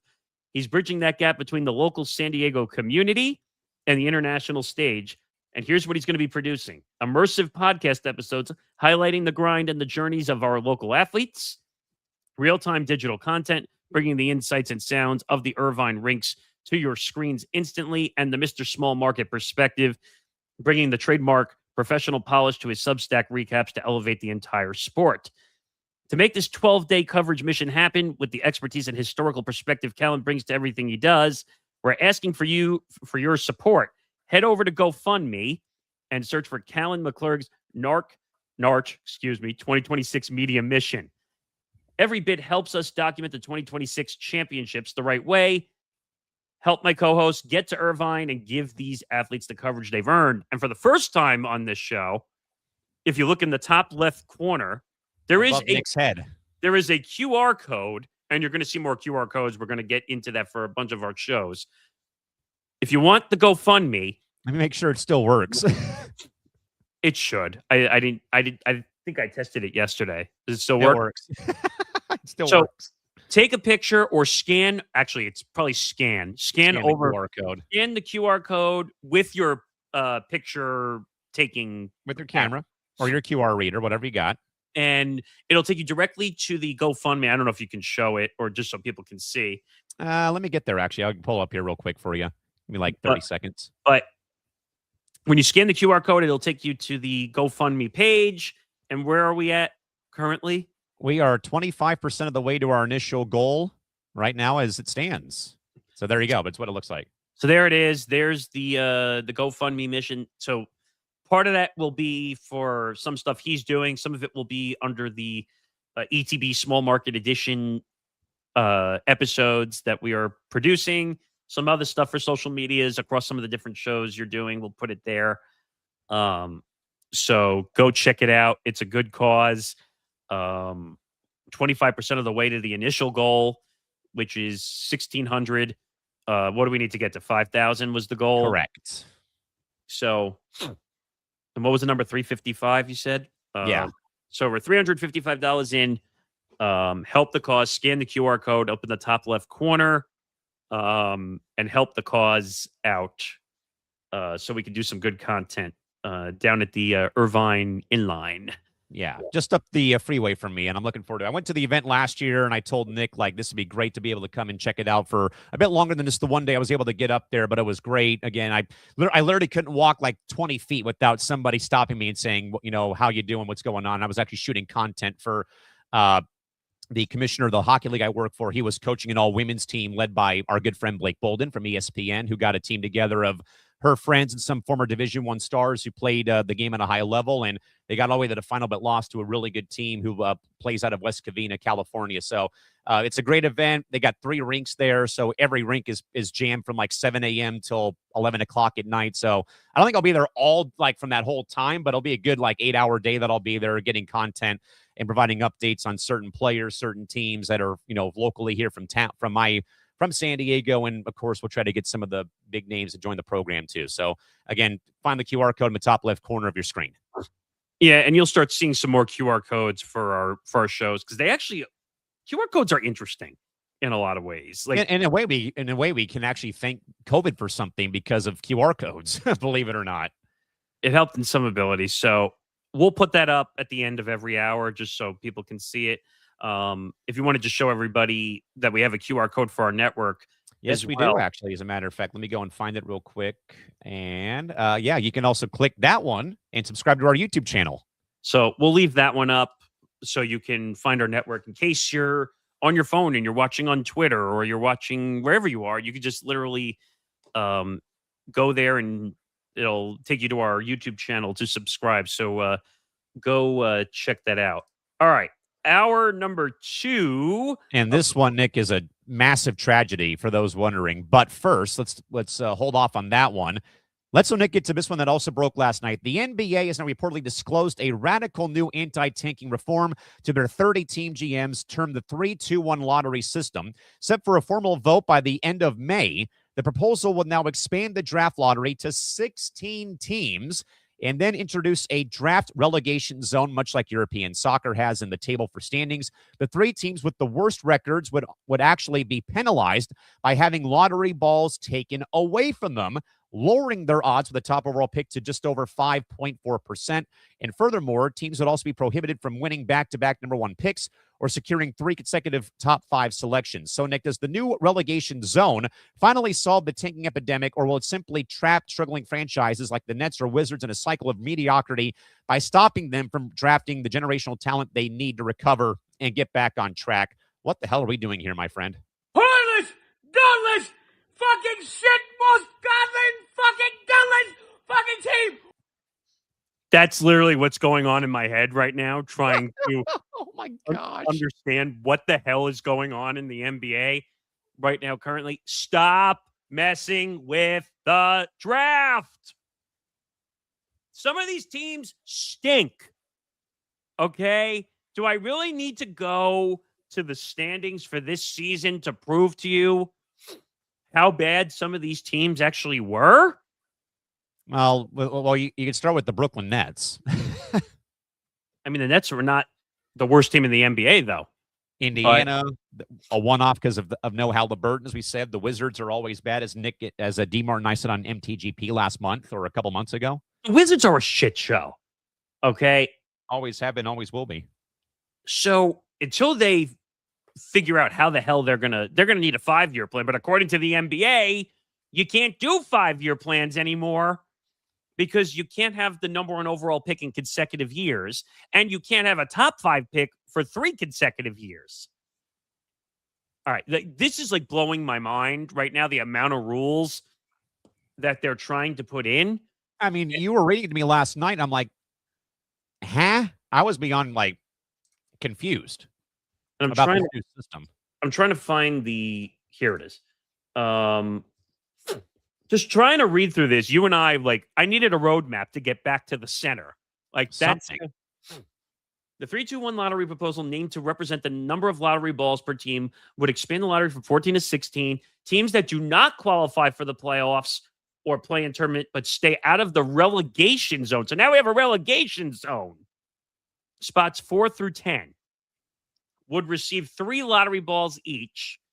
Teams with a bottom 3 record, the relegation area, would have only 2 lottery balls. So you're a worse team and you get less lottery balls now. That's brutal. But, let's see. But have a floor of the number 12 pick. So, okay, so if you have the bottom 3 records, you get 2 lottery balls as opposed to everyone else getting 3, but your bottom is number 12 compared to everyone who's 16. Their bottom is 16. Is that really enough in the incentive? No. The number 9 and number 10 play-in seeds in each conference receive 2 lottery balls each, and the losers of the 7-8 play-in game receive 1. So now we're heading into the playoffs and giving lottery balls? Yeah, that's not right. I mean, there needs to be a firm cutoff of that. If you do not make the playoffs, and that includes the play-in tournament, no, you're exempt. If you made the playoffs, you don't deserve any lottery balls. Done. I just made the rule. That's Yeah, there you go. That's what it should be. If you made the playoffs, you don't deserve to get a top 10 player out of the lottery. Or just go the route that you have long said. Screw the lottery. I don't care about TV money from it. Just go like how the NFL does it and go to the worst record gets it. And who cares if it's the same team winning it 3 years in a row? What if the team is on a 5-year plan, like I said to you last night, and the team is so bad that they had to rebuild? You're going to tell me that if they're back-to-back number 1 picks, you're going to penalize them? I mean, like I was going to say, Nick, just look back at the 76ers with the whole Sam Hinkie trust the process era. Like that was, 5 straight years of them losing and them getting top picks? So here's the problem you're going to have with 2 of these rules, okay? Number 1 pick and top 5 picks. What happens if the same 3 or 4 teams are bad for 3 years in a row? Yeah, so who's not to say that Brooklyn, the Wizards, I don't know, Sacramento, Utah. It's going to be some combination of those 4 teams that are going to be bad again next season. But they won't say what the rule is. They just said they're going to get penalized. So say the Nets, or the Nets are a bad example, but the Wizards, Washington, Utah, Sacramento, the Wizards. Let's just go with the Wizards because they're the worst team in the NBA. Okay, they're probably going to be a 1 through 3 pick the next 2 or 3. They have to be, yeah. And it's not because they're tanking; they're a terrible team. Yeah, and star players don't want to play there. Well, forget that. But my point is that they just can't win. They're not good enough. Yeah. So what happens if they're a number 1 pick? So what's the rule? You can have it back-to-back seasons, or was it the number 1 pick can only be 1 season? See, this is the problem. Teams would be prohibited from winning back-to-back number 1 picks or securing 3 consecutive selections in the top 5. Oh, so if you're a number 1 pick and then next year the number 2 pick, no penalty. But if you're the worst team back-to-back years, then it's a problem. See, and that's the thing I don't get, Nick, because I think what the NHL does is I think that how it works with the lottery for the NHL, I think the worst record, which is Vancouver, gets a 25% chance to win the lottery. And I think the next 2 are like 14.7 or 15%. But I do know, though, that say that the Ducks somehow get the number 1 pick because they're in the playoffs. The league does a redraw of the entire draft order. Would the NBA have to go that route if, say... Why do they redraw? Because a team in the playoffs cannot get the top overall pick. That should be a rule. That's what we're saying. Yeah. We're not saying that. Which go to my point. If the NBA goes that route and say a team in the first, a team playing in the playoff, like the Blazers, for example, or the Suns. They shouldn't get a lottery pick. Yeah. Then you would have to go and do what the NHL does, redraw the damn lottery order where that doesn't happen. Or if you really just want to avoid it, just say all playoff teams can't be in the lottery system. Yeah, and that they would fall into place with where they finish. So it's with the play-in, it's the top 20 teams? Well, for the play-in, it would be, you have 4 teams. Well, actually, it's only 2 extra teams that make the play-in, technically. So like if you're, depending on where you go out. Actually, you're right. It's 20 because it's 16. It's 8 seeds and then the 9 and the 10. So whoever went out first in the play-in tournament, spot 20, spot 21, yes. You keep going until the NBA champs are at 30. If you're in that zone, you cannot jump into the lottery beyond 1 through 19. Here's the deal. If you made the playoffs in any capacity, the highest you can be is 21.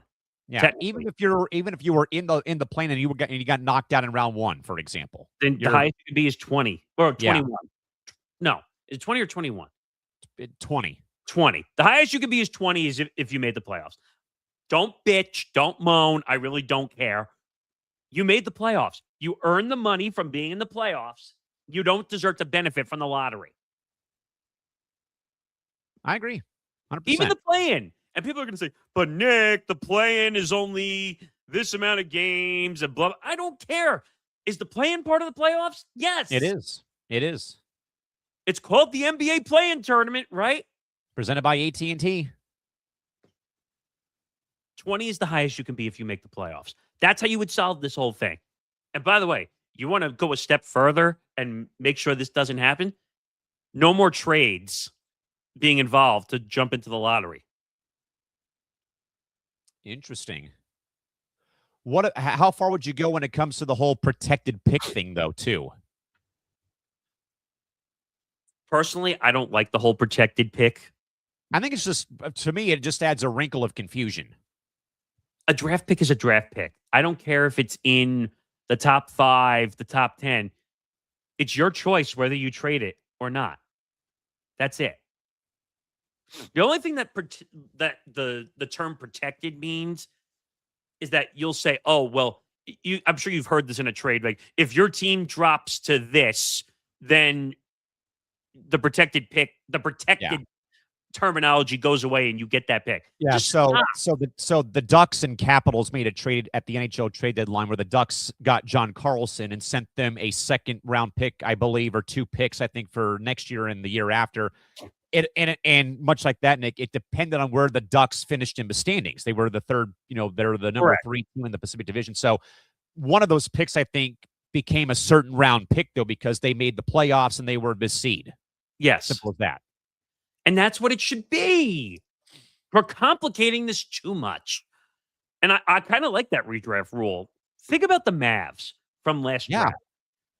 Should the Mavs have been the number 1 overall pick? Hell no. I think they made the playoffs last year, if I'm not mistaken. I think they did. Even with them trading Luka, I think they at least got into the play-in tournament, I think. I'm trying to look that up just to make sure I have that correct. So they obviously didn't make it this year because they were not good enough. But yeah, they made it in 25. Should they have been a number 1 overall pick? Hell no. They shouldn't. No way, no how. Absolutely not. You took the draft pick away from someone who really needed Cooper Flagg.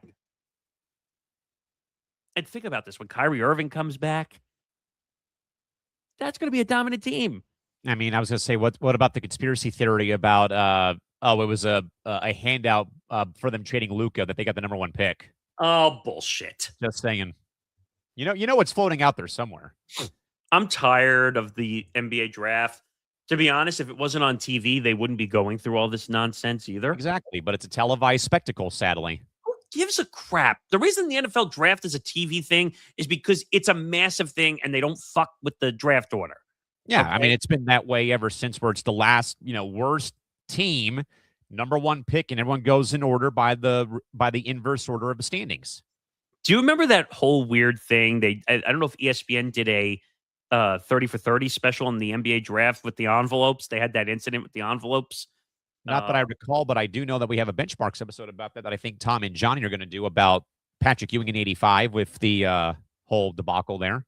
Because they said like people messed with the envelopes and that they put it in the freezer. They bent the corner so Stern could feel for the Knicks logoed card. Right. And I'm like, come on, man. Like, do you realize how much legality trouble that would have caused if that was real? Better yet, just go back to doing the coin flip for the top overall pick with the 2 worst teams in the standings. That'd be even better. I mean, I don't love the coin flip, but like, just go by record. Exactly. Please. Whoever's the worst record, just give them the first overall pick. Exactly. All right, let's go back to college athletics, though, and a massive fallout, though, involving tennis in the SEC, but in a move that has sent shockwaves through collegiate athletics. A prominent SEC school, reportedly to be Mississippi State, is set to eliminate its men's and women's tennis programs. The decision is being blamed directly on the financial pressures of the post-NIL and revenue-sharing landscape. For many, this is the travesties that they feared. Elite, historic, non-revenue sports programs are being sacrificed for the greater good of college football and college basketball rosters. Nick, if a proud SEC program cannot afford tennis, What does that say now about the future of Olympic sports across the entire spectrum of the entire NCAA, not just at the the reported SEC school in question? So we're talking about University of Arkansas, right? I believe that is correct. I mean, this goes back to the debate we've had about college sports, where if it's not college football, if it's not college basketball, I'm not saying it's right. I'm just going by what. No, yeah, and I've said that too, and you've said that too, and D-Mart said the same thing. Will said the same thing. Zan said the same thing. Anybody involved in college sports talk on here has said the same thing in some roundabout way. So it's a money thing. If tennis is not going to make them money, they're going to scale it back, and maybe they're probably. I hate to say this, but they're going to put that money. Cut it. Well, they're going to cut it, and then they're going to put that money into college football or college basketball, which there's more sports than just college basketball and college football out there. I mean, I get it. I know it's not perfect. I know it's not a perfect thing, but John Isner had a really good tweet about this, by the way. The post-NIL college landscape is out of control, flat out ruining college sports. And now a very proud men's and women's program is being cut altogether because of all this BS. This is a travesty. Never thought I'd see the day where an SEC school eliminated tennis. Yeah, I mean, you would probably hear that more. And I think that, I don't know if we covered it, Nick, or if Zan covered it or Will covered it, but the story, though, out of California Baptist University. Zan did. Yeah. With them cutting the very successful men's wrestling program. That's been a huge thing at CBU for as long as I've known that university, when they were a Division II and then a D1 program. The viral video. Video of them doing workouts still, outside on the mats because they got evicted out of their own wrestling gym on campus, or they go somewhere else to do it. Well, or that one of the kids had their phone down, and they were videoing the coach basically saying that we're not doing this anymore and blah blah blah, and all the weird things that they were basically saying the school was not willing to pay expenses and all this stuff, and it was bad. Nick, just again, thinking about this long term, again, I don't want to, I hate doing this, but again, having worked 9 years in Division I athletics and at the school I work at the University of San Diego, again, very much mid-major West Coast Conference. Again, I know that, all that stuff with realignment and stuff. But Nick, I think about the university all the time as I work there. And I think, though, about how, though we have one AA FCS football on campus, and they've been very successful again. Ron Carragher coached there. Harbaugh coached there at one point back in the day. And that they made traveling for football away games cool before SC and UCLA and all the West Coast schools who jumped to the ACC or Big Ten did it. Having played in Iowa, Indiana, Poughkeepsie, New York, and your neck of the woods, down in Florida, for example. But I also think, away from football being successful and basketball trying to get back on their feet after not being in the tournament for almost 20 years come 2028. But what are the main sports that USD is known for away from football and basketball? Tennis, soccer, volleyball. Beach volleyball is coming as a new sport next school year in the spring.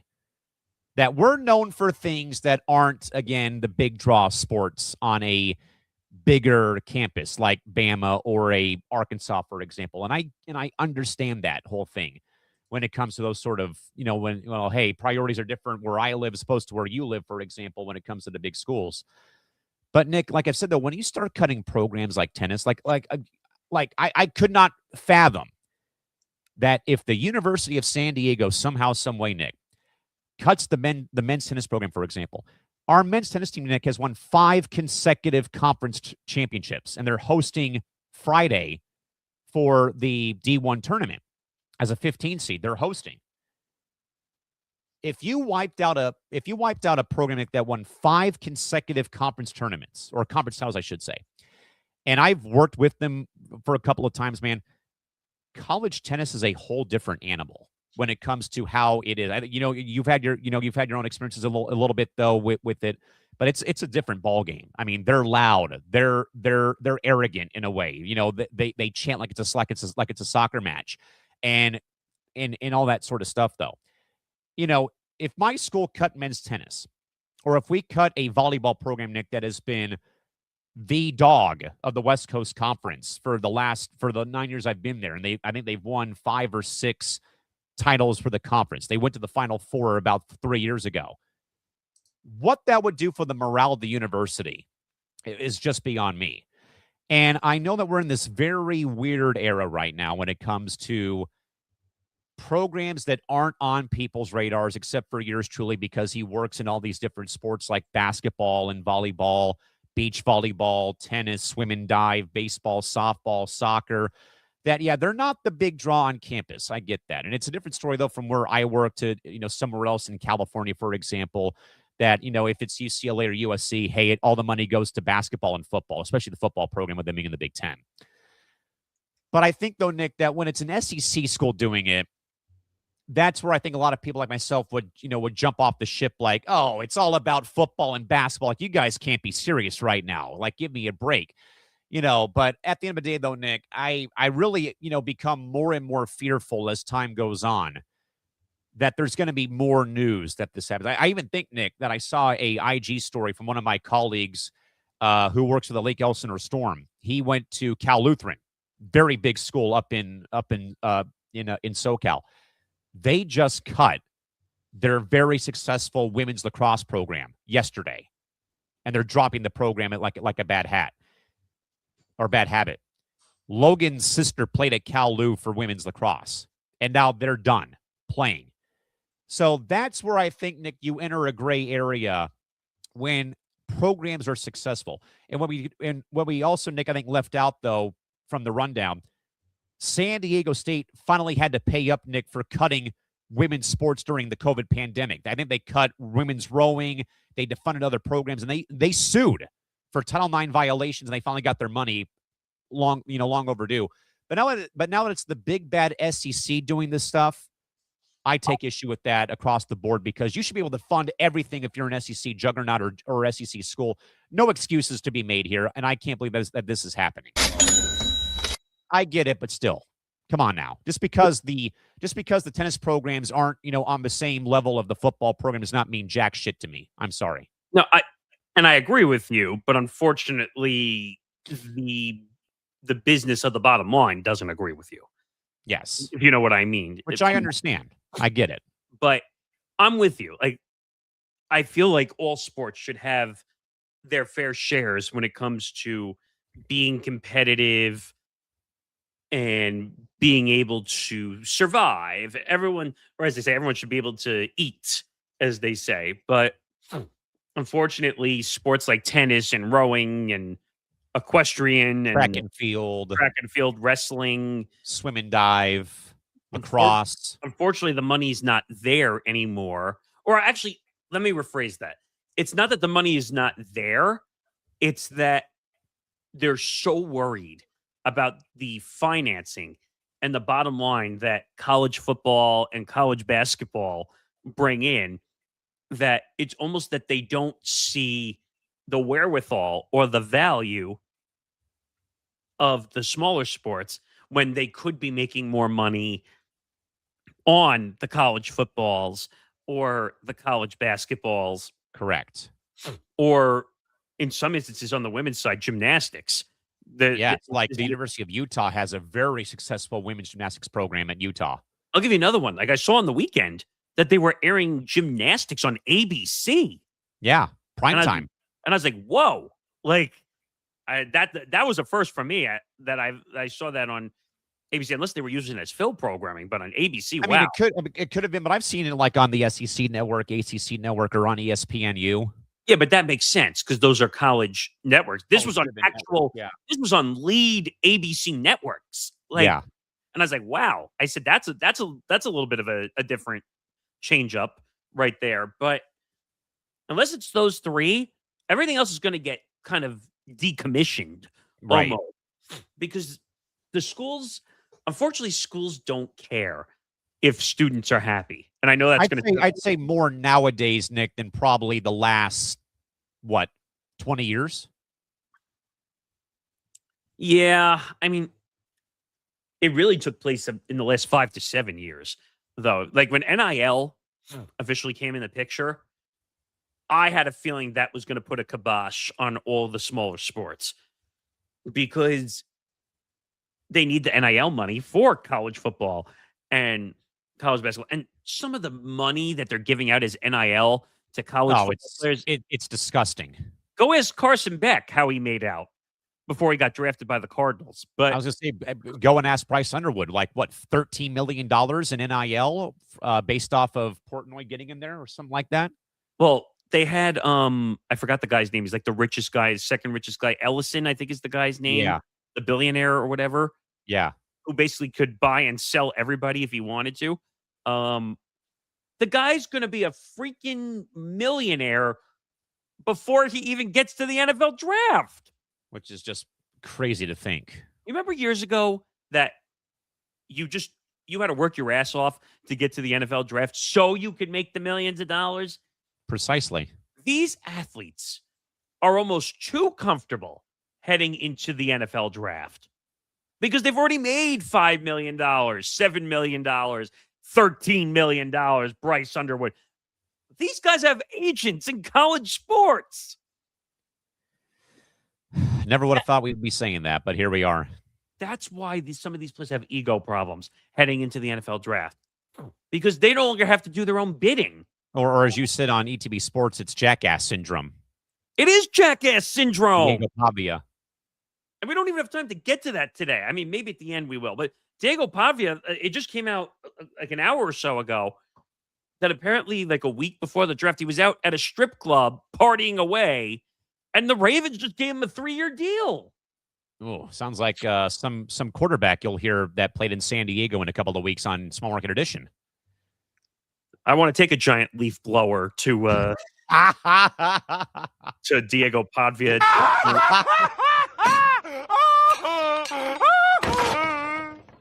In the end, NIL is not good for college sports. That's a great tease for that episode, by the way. All right, Nick, staying in college football, but for all the wrong reasons, Nick. But Texas Tech quarterback Brendan Sorsby is reportedly taking a leave of absence to seek professional treatment for a gambling addiction.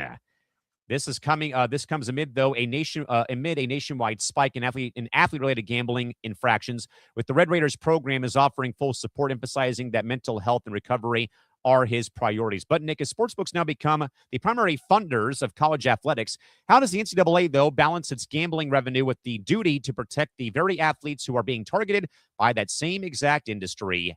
Yikes. Hold on. Wow, okay. The Wall Street Journal just broke a piece of news, which, remember a certain league we were talking about last week? With a certain guest last week. Alan Shipnuck. Yes. This is breaking from the Wall Street Journal right now. After weeks on life support, Live Golf has lost the funding of its Saudi backers, sounding the death knell for the upstart league that split pro golf. Holy mackerel. Sorry to barge in on the story there, but I think that's pretty significant. And of course, I can't read it because it's a Wall Street Journal story, but that just broke about a half an hour ago. Wow. Gee, you and I were talking about this with Alan last week. Holy Toledo. Hey, if you hit that QR code in the top left corner and you go to our YouTube channel, and you look in the ETB interviews section, we did a nice long interview with Alan Shipnuck. So, Nick, let's quickly, in a way, backpedal a little bit because we're going to talk about the fact that Liv suspended, I should say postponed, their tournament this weekend in Louisiana because there was more threats, or not threats, but more talk of them losing the funding for LIV. And they were still, again, trying to say that we're still full speed ahead, though. But now, Nick, if WSJ is reporting this, they are shit out of luck. Goodbye, sayonara, see you later. And as Christy Wilson said, nail in the coffin. So there's more from the Wall Street Journal. Liv plans to tell players and staff by Thursday that Saudi Arabia's public interest fund would end its funding for the upstart league, but the PGA Tour isn't ready to welcome back those who jump ship. Which, Nick, in a very weird way, we talked about this before the show in the green room. That I forgot the source, or it was Trey Wingo. Trey Wingo said, "Who got it wrong originally?" Yeah, but Phil Mickelson then said, "When this happens, don't expect Phil Mickelson to be welcomed back to the PGA with open arms because he basically blew up that bridge when he left. The way that he left to go to LIV when he did make that move years ago." But does he care? Is my question. Which I highly doubt, but still. And I'm doing my best. I'm kind of digging around all the sources right now because now, sadly, the Wall Street Journal has put the story behind a paywall. Screw you. Okay, Nick, here we go. So Bloomberg. I found Forbes too. So okay, so just trying to. It's behind a paywall. Oh no! Here we go. All right, here we go. Let's try it again. Jay Busby of Yahoo Sports writes in part that the long-term funding for LIV Golf, the Saudi-backed breakaway golf tour, has been in question for several weeks ever since Saudi officials outlined a financial future that did not mention ongoing sports investment. But now officially on Wednesday, per a new report per the WSJ, players will be notified Thursday that the funding is officially coming to an end. The WSJ reports that the Saudi Public Investment Fund, or the Saudi PIF, which has poured billions into the tour over its 4+ years of existence, will end their funding as of the end of this season. That would almost but certainly end LIV in its current incarnation, with small fields of highly paid players competing for massive tour purses. Yahoo Sports has begun to reach out to LIV for comment. LIV became of age in the early 2020s as a breakaway golf league for offering players as much as a 9-figure signing bonus, and a massive number of notable players, primarily those on the back half of their careers, jumped at the opportunity for one more major paycheck. But LIV was able to attract several big-name stars in their primes like Koepka, DeChambeau, and Rahm, and for a moment appeared to be a viable competitor and even a threat to the PGA Tour itself. Yeah, so this says, the Daily Mail also has a report on April 17th that multiple players and agents on the tour believe Saudi's public interest fund will only continue bankrolling until the conclusion of the 2026 campaign in Michigan on August 30th. And now the Wall Street Journal claims that LIV has officially lost its public interest funding, with players and staff expected to find out the bad news by Thursday, which is tomorrow. This is kind of nuts that this is breaking in the early afternoon on the East Coast here. Literally the day before that, they're saying that the funding is going to be run out. But I'm trying to remember what Alan said to us. He said that he wasn't 100% sure, right? That sounds about right. I mean, but I think though he was of the belief though that they were going to be shit out of luck though eventually. Oh my God, this is crazy. Like, so now are they going to come back? That's the big question we have to start asking. Like, is LIV Golf done? Are all the players currently a part of LIV Golf? Are they going to be allowed back on the PGA Tour? The PGA Tour has basically said that they want no part of LIV golfers anymore. Now, they did that moratorium where they allowed some players if they wanted to come back, but then they put massive penalties in place, which I didn't agree with at all. But LIV plans to tell players and staff by Thursday that Saudi Arabia's public interest fund will no longer bankroll the circuit after this season, according to people familiar with the matter. Yeah, this is a big deal. This is a big story. Too bad the Wall Street Journal decided to be assholes and put it behind a paywall. But I think though, Nick, you can look up Yahoo Sports, who I think has a bit more without a paywall that you can actually look at the story. Oh my God, this is crazy. Like, yeah, I'm trying to find information because I just can't. Like, we're doing this on the fly, people. This is a live show. So, So once again, everybody, press row rolls on here until 3 o'clock Pacific, 6 o'clock Eastern. But once again, breaking news out of the world of golf per a report from the Wall Street Journal and now confirmed by Jay Busby of Yahoo Sports. LIV Golf is officially notified, or will be notifying their players effective Thursday, that the Saudi PIF is withdrawing their funding for the tour. Probably, Nick, and I would say kill off this competitor for the PGA Tour by the end of their season. This is saying that that LIV has reportedly lost over $5 billion since 2022. Holy shnikes. I mean, that's crazy if that's the case. But Nick, I think in the few times that we talked about this story, and I think that we even talked about this with Ben, who's one of our golf experts. I'll call him an expert on golf when we talked about this. Yeah, but I mean, we talked about it with Ben, though, too, on the lounge in the early days of the lounge starting, and about, how would they go about, for example, try to pull these guys back from LIV Golf. And, now I wonder how much more murkier that water gets when it boils down to where the story currently sits. If we're talking doomsday tomorrow and we have to do another bonus hour Thursday night, I mean, I'm really eager to see what more breaks as our show does roll on here until 3:00 Pacific. So Golf Week just dropped the story. That's USA Today.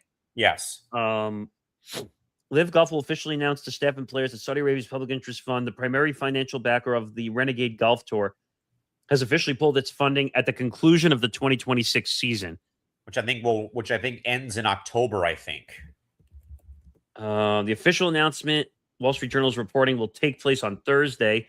Should formally clear the way for Scott O'Neill, who I think is the CEO of LIV, to look for other funding. The Saudi-backed men's golf league, which intended to compete with the PGA Tour, has reportedly lost more than $5 billion since its debut in 2022 and failed to achieve a significant television audience. Nick, what? Final day for LIV or for LIV? August 30th. That's what I heard. I thought like August. That's soon. That'll be here before you know it. Rumors that PIF would pull its financial backing have been circulating for weeks, and LIV's CEO Scott O'Neill confirmed that on April 17th. And of course, Scott O'Neill declared LIV Golf is in the best shape it's ever been in the history of its existence. Is it? Nah. You're losing $5 billion since 2022, and you're the best you've ever been in existence? Yeah, and I think that was the main thing, Nick, that we had also talked about, I want to say, way before we had Alan on the program, weeks ago, months ago. How much at this rate, because I think that there was talk that the PIF, Nick, could have topped $2 trillion. The actual fund itself. The actual PIF could have topped trillions of dollars. Correct. And how much longer would they have wanted to do that? Which I think, though, Nick, in a way, and I think I may have said this, not with Alan, I think the week beforehand. Does the PIF, and I think we even talked about this in a small capacity, with them now withdrawing the funding from LIV, what does that say about the events in Saudi Arabia for the WWE, for example? What does that say about soccer? What does that say about, Zuffa boxing, for example? Is anything else going to be affected in this sort of, cascading domino effect with where things stand right now with the news that we just had come across the wires? Well, the Tom Brady Fanatics game was pulled. Tom Brady flag football, exactly, which got moved to BMO Stadium in LA.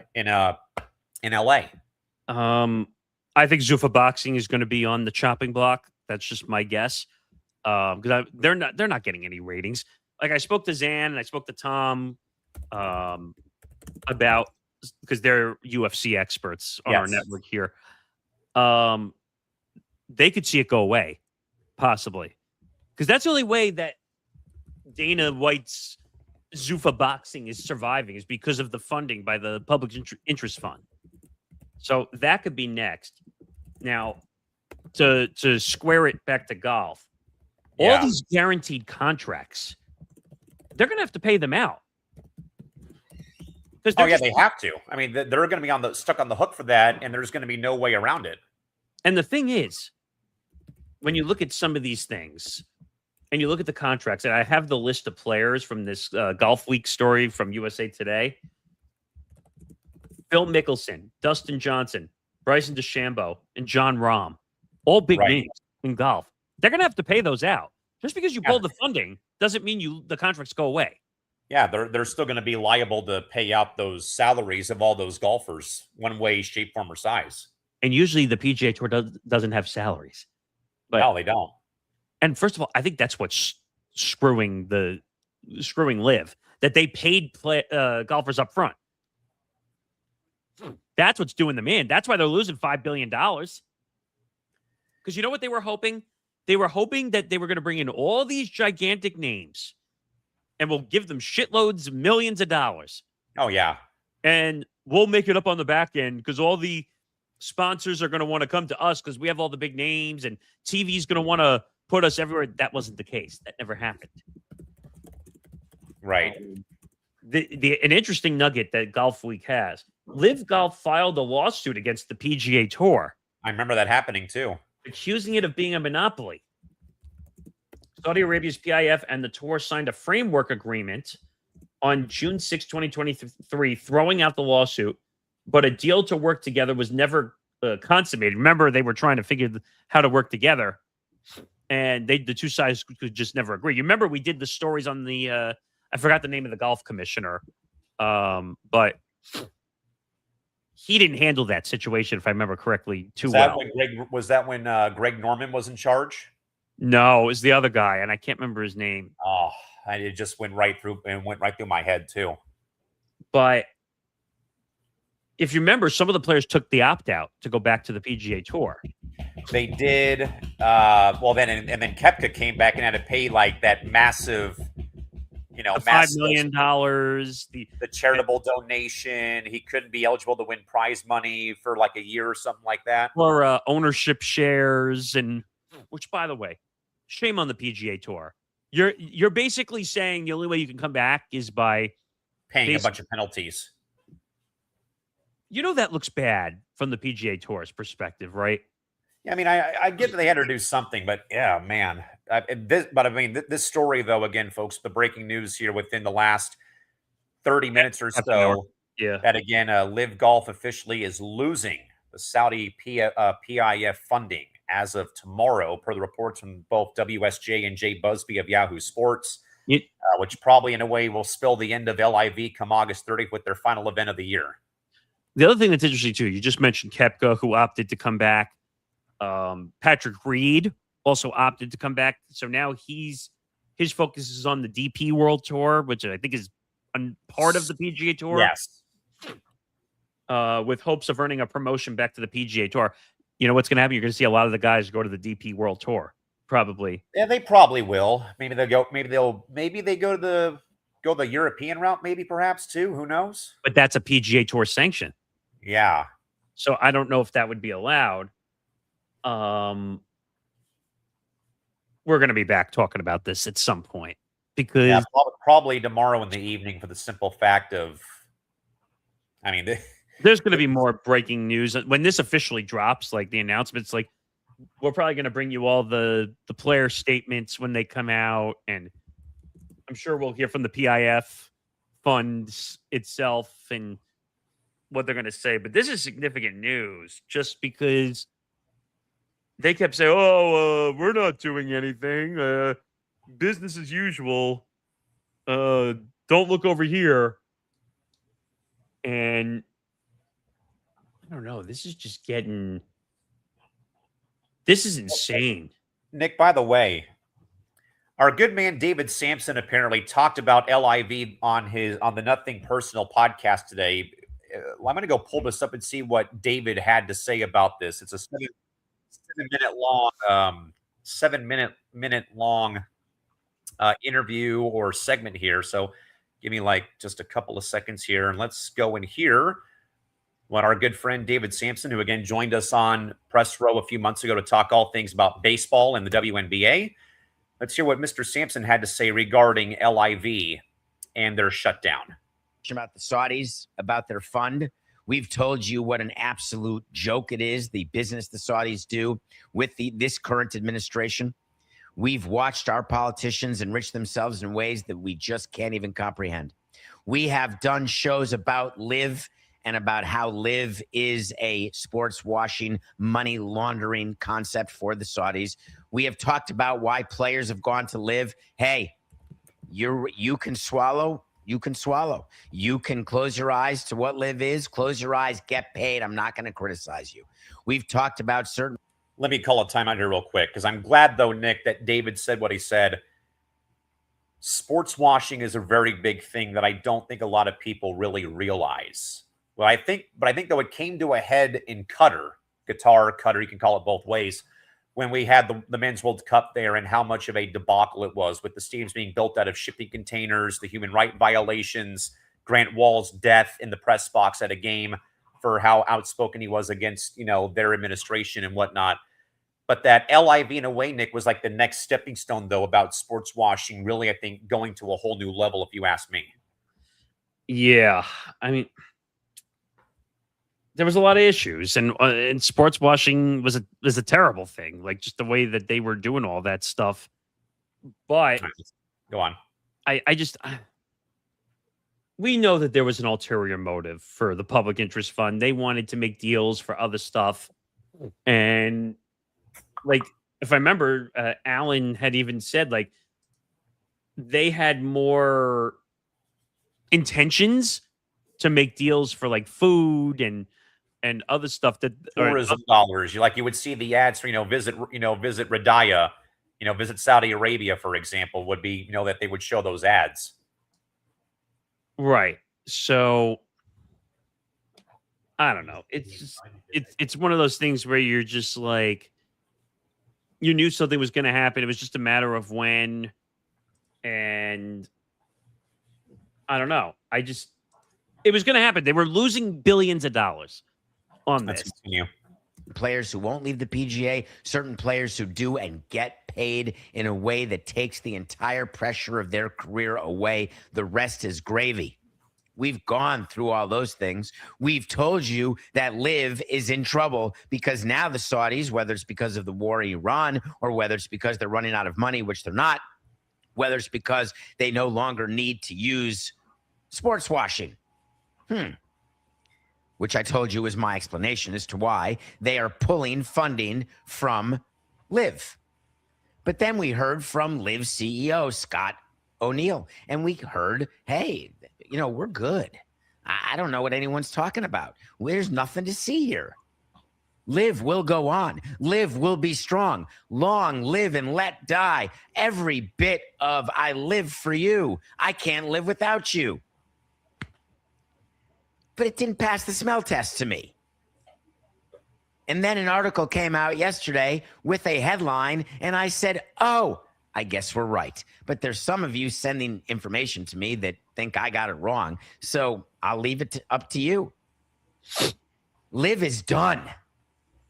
What came out yesterday is Live was supposed to have a tournament in Louisiana, in New Orleans, and it got canceled.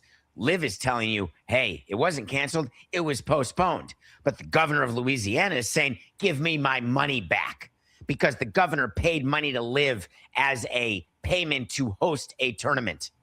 They agreed to make improvements to the city golf course where Live was going to play. They were ready to rock and roll, and yesterday Live pulled the plug on this tournament in a way that would indicate to me they really don't have the financing, do they?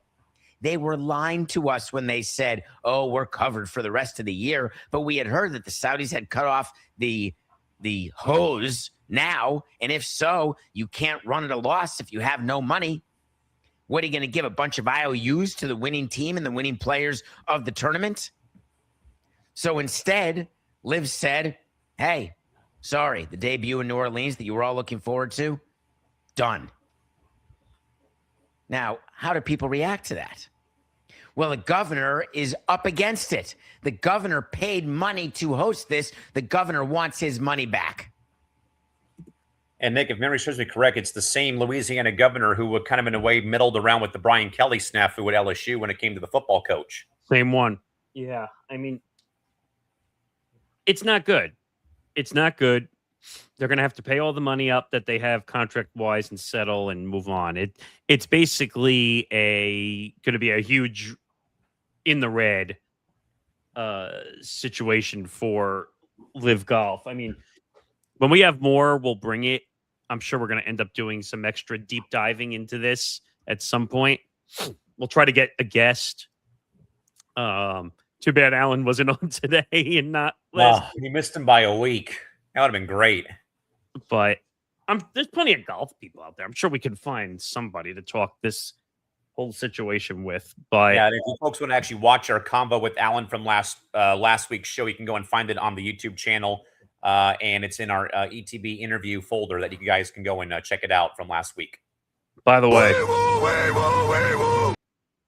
more news. Not out of Live, though. Remember that whole Trailblazers story we were talking about with Tom Dodden and El Cheapo? So the Trailblazers are widely expected to move on from Tiago Splitter.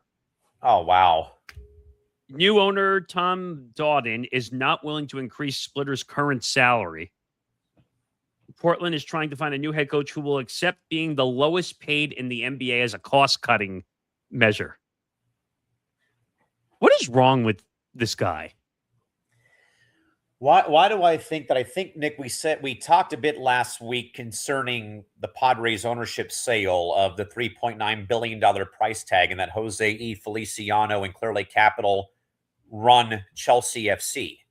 Why do I think, in a small way, with Tom Dodden also owning the Carolina Hurricanes, who right now are in the Stanley Cup playoffs going to the second round if they swept the Ottawa Senators, why do I partially believe and think that when a owner has multiple, plates at the dinner table, and when I say that, I mean that they have multiple ownerships, like the Cronkies, for example, having all the teams they own in Colorado and the Rams and Arsenal and the eSport teams and whatnot.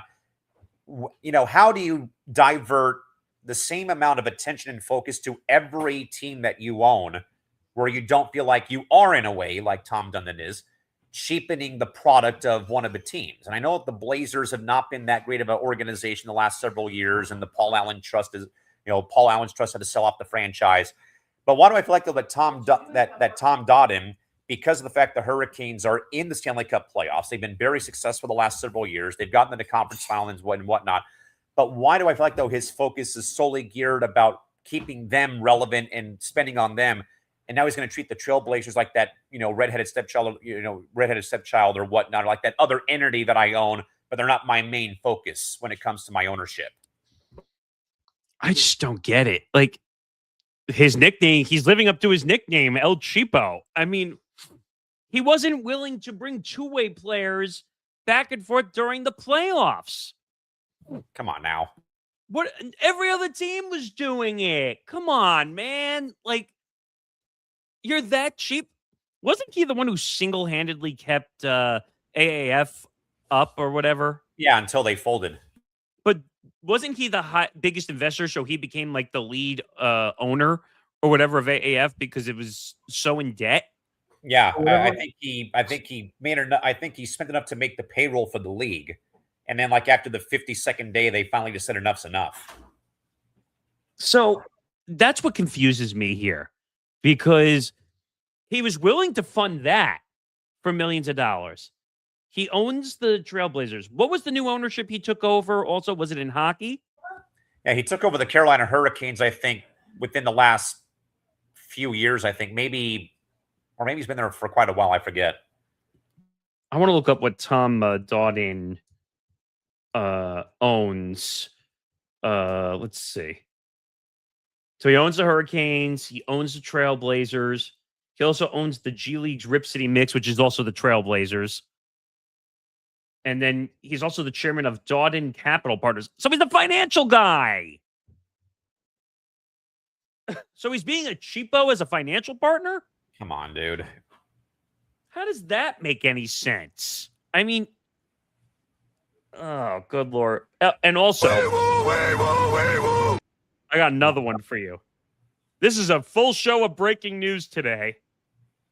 According to Front Office Sports, the NCAA will pay $2 million as part of a landmark settlement in a class action lawsuit led by tennis players Reese Brantamir and Maya Joint. Under the proposed deal, athletes can now accept prize money before enrolling in college. Was that the whole story we talked about? The tennis player won money. Tennis player won money and wasn't allowed to keep it or something like that. Well, it would have deemed them ineligible for playing tennis in school. Right. Well, guess what? They won the lawsuit. Hallelujah. I remember we talked about that we did. Because some tennis players were like, I just played in this amateur tournament. I won money, but I can't actually claim I won it. Yeah. I won the title, but I can't claim the money. I think that's effed up. If you compete in an amateur tournament, first of all, there should be no. You know why this got overturned? Because of NIL. That's why. I was going to say the NIL and probably the $20.5 million settlement too, that every school has to have that money. I think at this point, no one is considered amateur status anymore with the NIL. No way. Situation. So if these athletes want to go play in an amateur tennis tournament and make prize money, who are you to say that they lose their status to play on a college team? Yeah, especially nowadays, as we already mentioned with the whole NIL ordeal going on here. So I think that's the right ruling, to be honest. I think they got that one right. I think they did, finally. NCAA, pay up. You took their money away for all those years. Now, and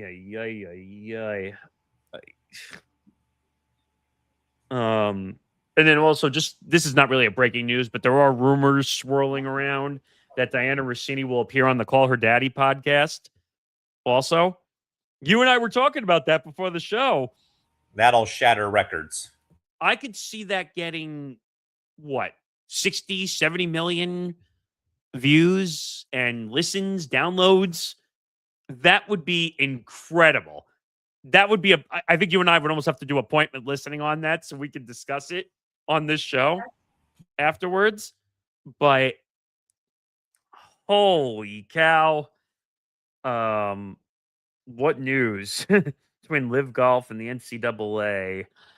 All right, let's see if we can get the show kind of back on the rails here, and let's talk about Brandon Sorsby to seek treatment for gambling. Texas Tech quarterback Brandon Sorsby is reportedly taking a leave of absence to seek professional treatment for a gambling addiction. This comes amid a nationwide spike in athlete-related gambling infractions. The Red Raiders program is offering full support, emphasizing that mental health and recovery are priorities.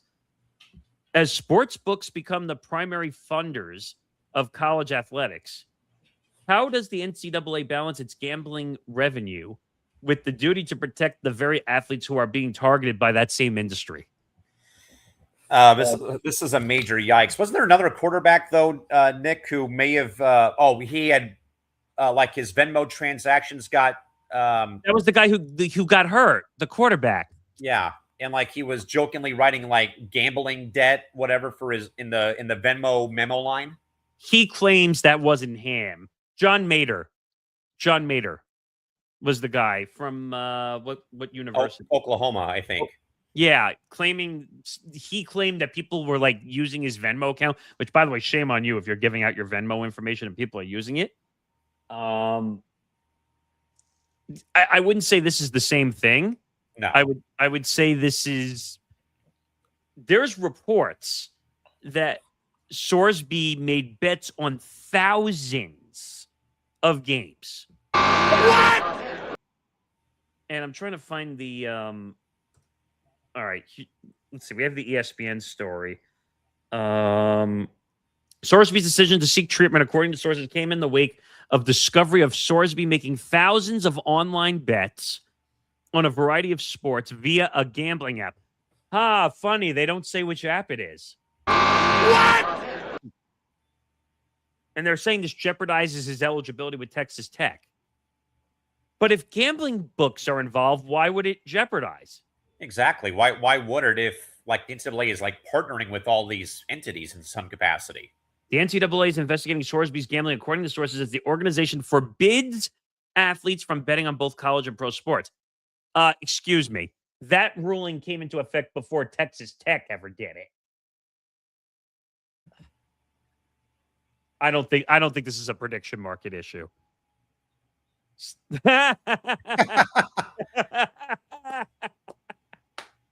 Zan, that's good.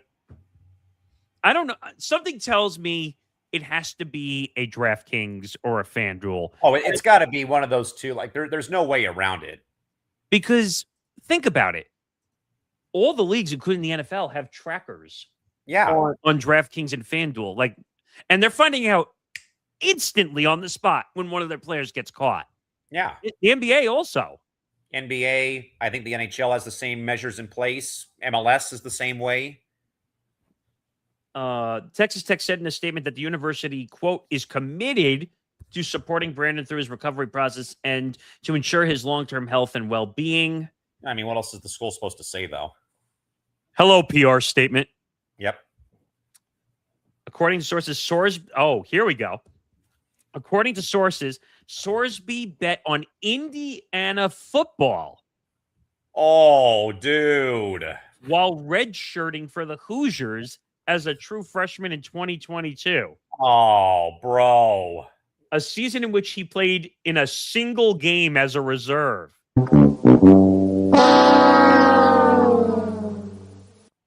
The bets in 2022, according to sources, were on Indiana to win, and none came in a game in which Sorsby appeared.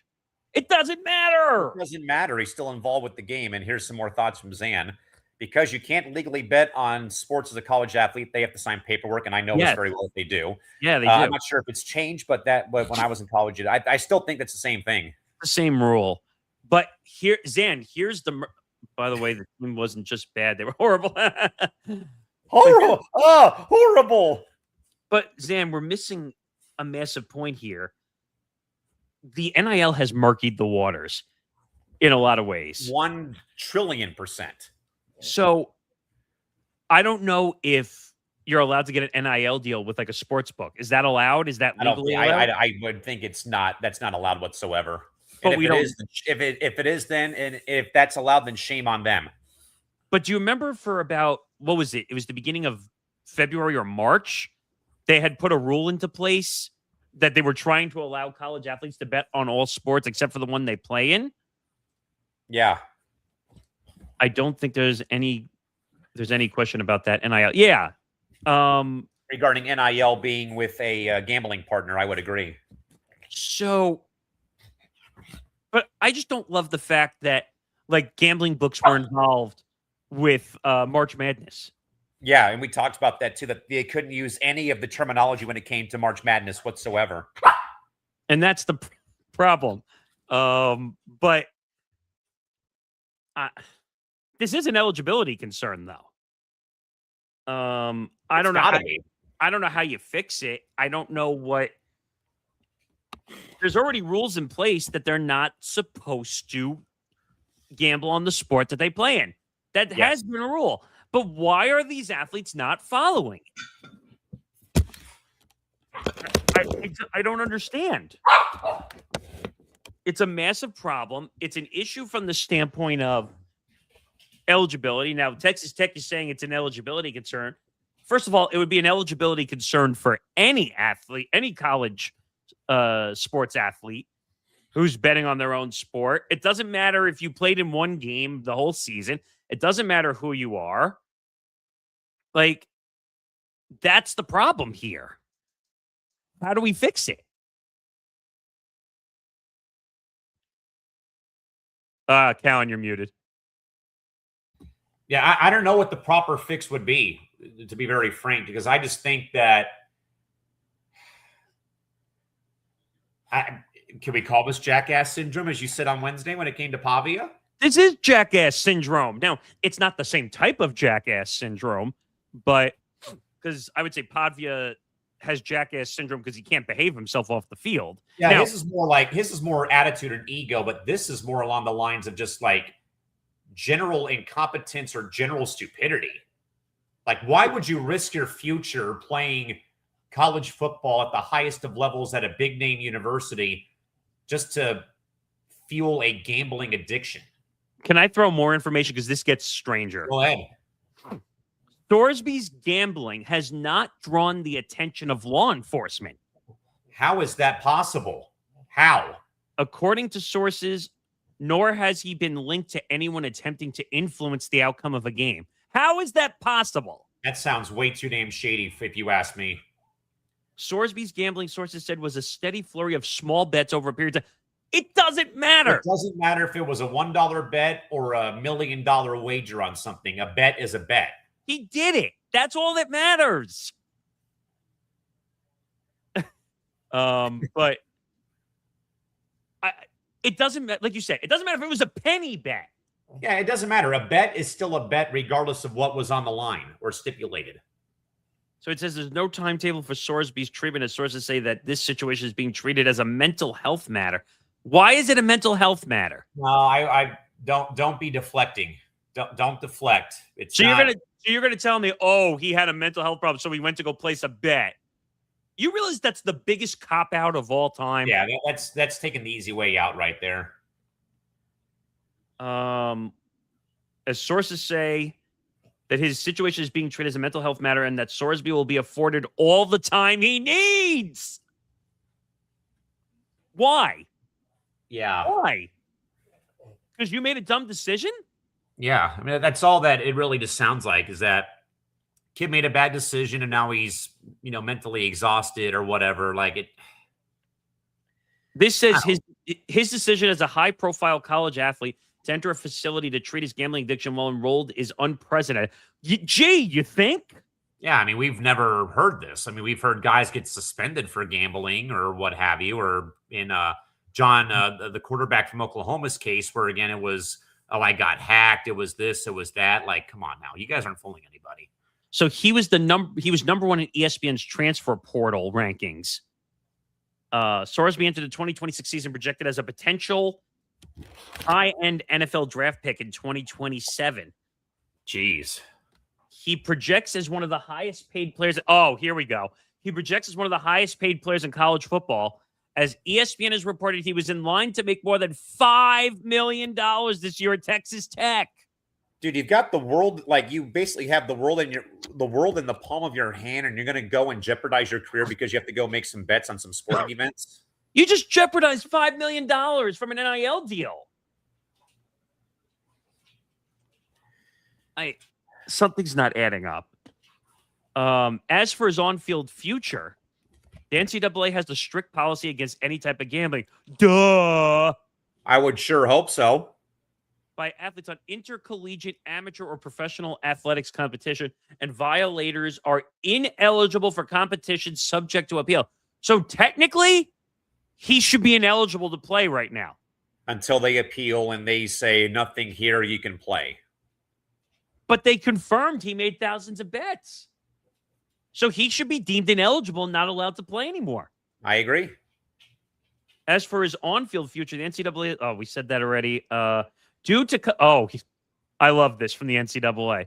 Due to confidentiality rules put in place by NCAA member schools, the NCAA will not comment on current, pending, or potential investigation. Why? Because you don't want to admit one of your guys effed up? Precisely. Is that why? The NCAA said in a statement, however, the NCAA... Protecting the brand. However, the NCAA takes sports betting very seriously and is committed to the protection of student-athlete well-being and the integrity of competition. Since when I'll believe that when I actually see it. Give me a break. When does the NCAA care about integrity? Oh, they don't. Give me a break. The association works with integrity monitoring services, state regulators, and other stakeholders to conduct appropriate due diligence whenever reports are received. Any NCAA gambling case would be investigated by the NCAA enforcement and then handled by organization's Division I Committee on Infractions. Betting on Indiana football while on the roster looms as a significant obstacle for Sorsby to return. Oh, please. According to the NCAA's punishment structure. According to amended NCAA guidelines that came out in 2023, student athletes who wager on their own games or on other sports at their own school face permanent loss of collegiate eligibility in all sports. So he should have already been told to take a hike after betting on Indiana football. So he should have lost his eligibility. He should have never made it to Texas Tech. Agreed. He shouldn't have a $5 million NIL deal. This is wild.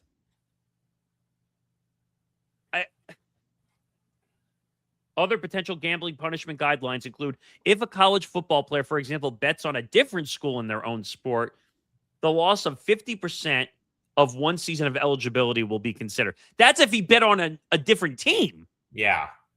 This is his own team. Yeah, he was betting on his own team, a la Pete Rose. The guidelines in 2023 include guidelines that wagers greater than $800 would lead to the potential loss of 30% of a season of eligibility. Makes no sense either. For cumulative wagering that greatly exceeded $800, the staff is directed to consider whether additional losses of eligibility, including permanent ineligibility, is appropriate. See, it's all pointing to permanent ineligibility. Yet they chose not to jump on it until today with some kind of announcement about what was going on. His transfer, I remember this too. His transfer from Cincinnati was also controversial. Yeah, because I think he had to pay back NIL money after he signed a new deal. The school sued him for $1 million for breach of contract in February after he left for Texas Tech. Sorsby's attorney filed a motion later Monday to dismiss Cincinnati's lawsuit, claiming the $1 million penalty for leaving is unlawful under Ohio law. This sounds like he just has bad advice wherever he is. Advice and just making bad decisions, sadly. Like, come on, man. You've got the world in your hand. You're going to go and drop it like a bad habit because you have to go and gamble on your team? And Texas Tech has a problem because Will Hammond, their backup, is out with an ACL. That's not good. But if I'm the NCAA, or if someone from the NCAA is listening right now, throw him out of college football. You got to, sadly. I mean, this is absolutely apprehensible behavior. I don't care if he's the greatest thing since sliced bread. I don't care. You break the rules. You break the gambling rules. Thousands of bets. Literally the simple fact, though, too, of betting on your own team, though you weren't playing in the game, it still is a bad precedent right then and there. You were on the bench of the team you were betting on. Like, come on, man. You're not fooling anybody. I just I don't get it, man. I just don't. All right, moving on. Let's talk a little bit about the NFL draft. Record numbers at the NFL draft in Once Pittsburgh. again. Now, not for ratings' sake. No, ratings did take a dip though, but the 2026 NFL draft in Pittsburgh shattered all expectations, drawing over 805,000 fans over a 3-day period, beating out Detroit's record held 2 years ago in a record of 775,000 people, and also doubled initial forecast. The economic impact on Western Pennsylvania is projected to be and exceed $200 million. But Nick, does the sheer scale of the Pittsburgh draft prove that the NFL's offseason tour is now a more powerful economic engine than the regular season games themselves, in your opinion? What do you think? This is interesting because when you look at the NFL draft, the locations of the NFL draft, everyone is obsessed. They want to be the host of the NFL draft. They went to Green Bay. They've gone to Green Bay, Detroit, and now Pittsburgh. And Pittsburgh's had multiple drafts now. Yes. 805,000 is insane for Over foot traffic. That's like that, and I'm sure that's probably, Nick, pretty either equivalent to or just north of what you would probably get for a 3-day concert festival, for example, at like Coachella or Stagecoach out here in Southern California. Yeah. I mean, they had to close Pittsburgh schools and go remote. That's right. Yeah, we talked about that. For the amount of people that came to the NFL draft. Personally, I don't understand being in person live for the NFL draft. That sounds kind of boring to me. Slightly. I mean, we liked covering it because we could sit in our own houses and watch the draft. Yeah, exactly. But there's so much wasted time at the NFL draft, like in person, because they take that, and I'm sure there's a lot of downtime though too. I think. Well, I know that they moved the draft clock to 8 minutes for the first round, but still, even then, that's a long time to be waiting. That and all the interruptions and all the people they have to bring up on stage. And you know what? I get it. I know why the NFL draft works more than others because it matters. You want to see where your guys go. And also, Yeah. they don't stiff you when the worst team is the worst team. Yeah, not like the NBA, for example. But unbelievable, this foot traffic. I mean, over 800,000 fans on location. That's why they had to close schools, and they had to basically tell everybody, if you don't have to go out, don't go out in Pittsburgh. Safety concern. You got the whole entire NFL world coming to town. I totally get it. I mean, that's impressive stuff, though. But again, like we said, though, for the intro of the draft show, it's Pittsburgh. Like they live and breathe Steeler football back there. I mean, the ratings took a hit, not by a lot. I think it was like 3%. It still is a lot, but nothing too dramatic. I mean, they went from 13.6 to 13.2. I mean, and by next year, I think those numbers will skyrocket now that the NFL Network is under the ESPN umbrella. So they're announced where the draft will be next year. The 2027 draft? Yeah. I could look that up. Location of the 2027. I'm wondering if it's Indianapolis, maybe? Oh, no. I should have known this already because they're doing it at the White House. That's right. So it's in Washington, D.C., with the main stage and events planned for the National Mall, not the White House. Outside the U.S. Capitol building, which I can't imagine the amount of freaking security they're going to need. Ooh. You know what? It's the UFC White House card is going to be the first test. I was just going to say the fight card for the UFC is going to be the guinea pig basically for the NFL draft. The only difference is that the UFC White House card is the first event that's actually taking place at the White House. Like I think they're walking through the Oval Office as the entrance. Like I think that's what I've heard discussed about it. So yeah, which is nuts. By the way, crazy to think though, but I think it's great. It's going to take a ton of security. Yeah. Oh yeah. Especially in Washington, D.C. Secret Service, FBI, but local police. I'll give people credit though that they made the effort. I'm assuming a lot of those were local Pittsburgh, probably. They have to be. I'm sure they were. There are some NFL sycophants who will travel to the draft. Oh yeah. Is it cool maybe to go 1 year to see what the NFL draft is about? To say, hey, I did it. Like, well, why not? I mean, that's kind of how I felt when I went to the NHL expansion draft for the Golden Knights in 2018 or 17. But I'm not going to go for all 4 days. Like no, and thankfully the expansion draft was mixed in with the NHL award show, so they gave out all the individual player awards. Plus, they were doing draft picks like every 15 minutes, I'd say, where they were, I think it was like give out a couple of awards, 4 picks, awards, 4 picks, and kept going down the line until they got to their 30-man roster or 20-man roster. Yeah.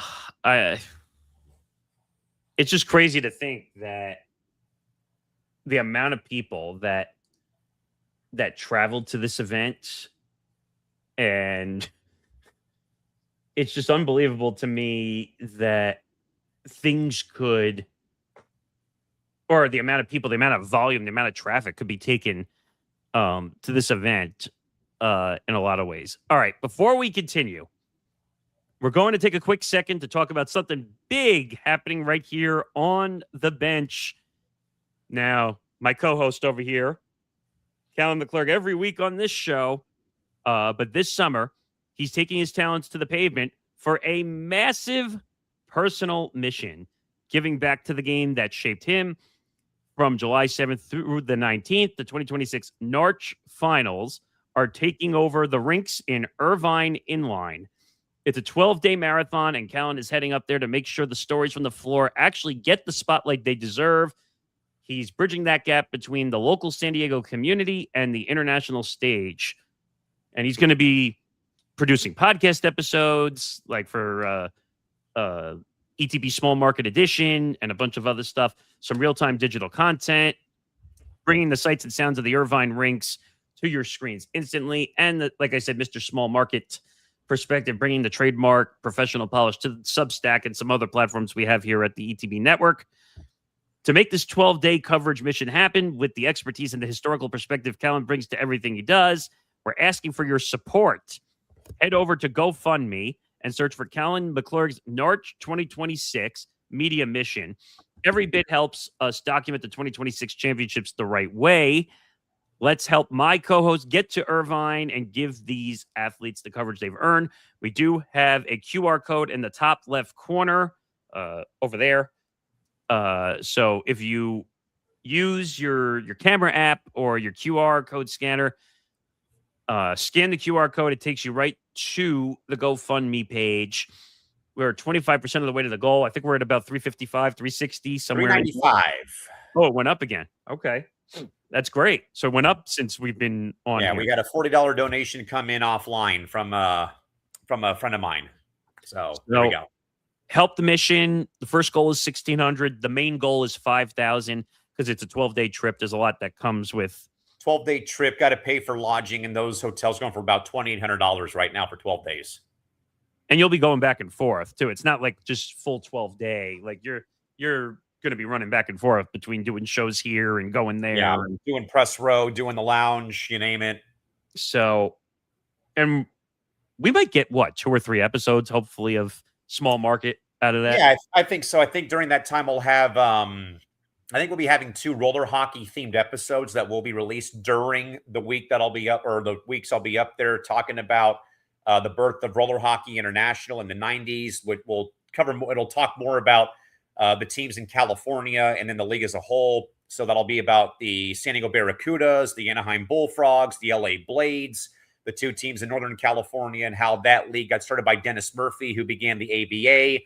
He began World Team Tennis, and he began Roller Hockey International. Then the following week, we'll talk about all things pro beach hockey. If you remember growing up watching pro beach hockey on ESPN2 back in the 90s, we'll talk about that because the rink is not there anymore, but where it used to be, there are people who still go and play on the concrete at the facility where it used to be played, and they actually have their own IG account called the Pro Beach Hockey Association.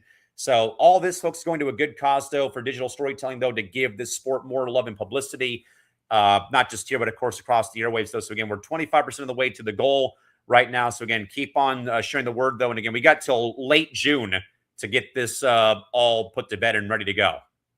Yeah, so join the mission.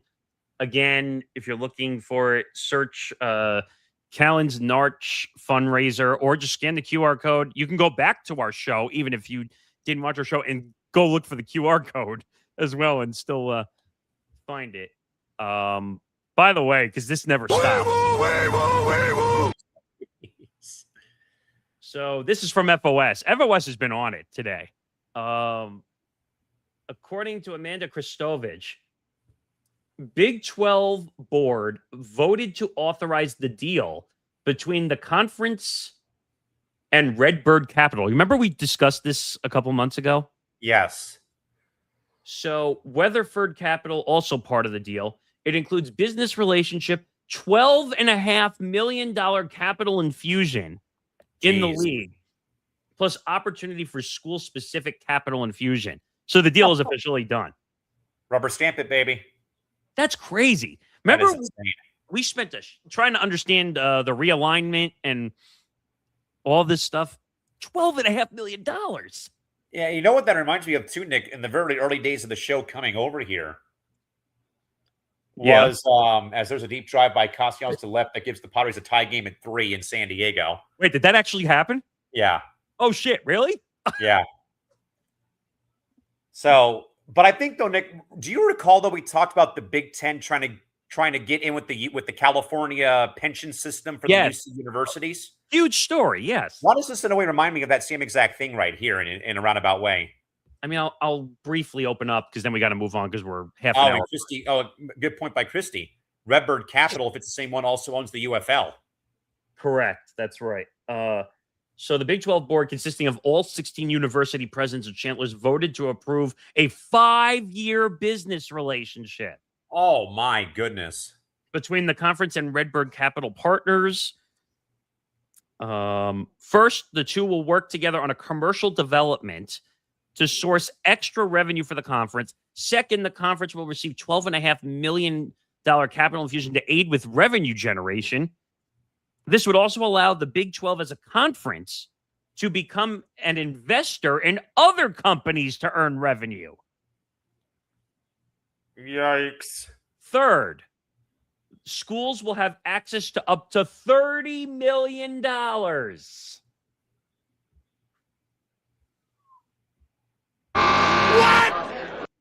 Private investment firm Weatherford Capital is also an investor in the deal.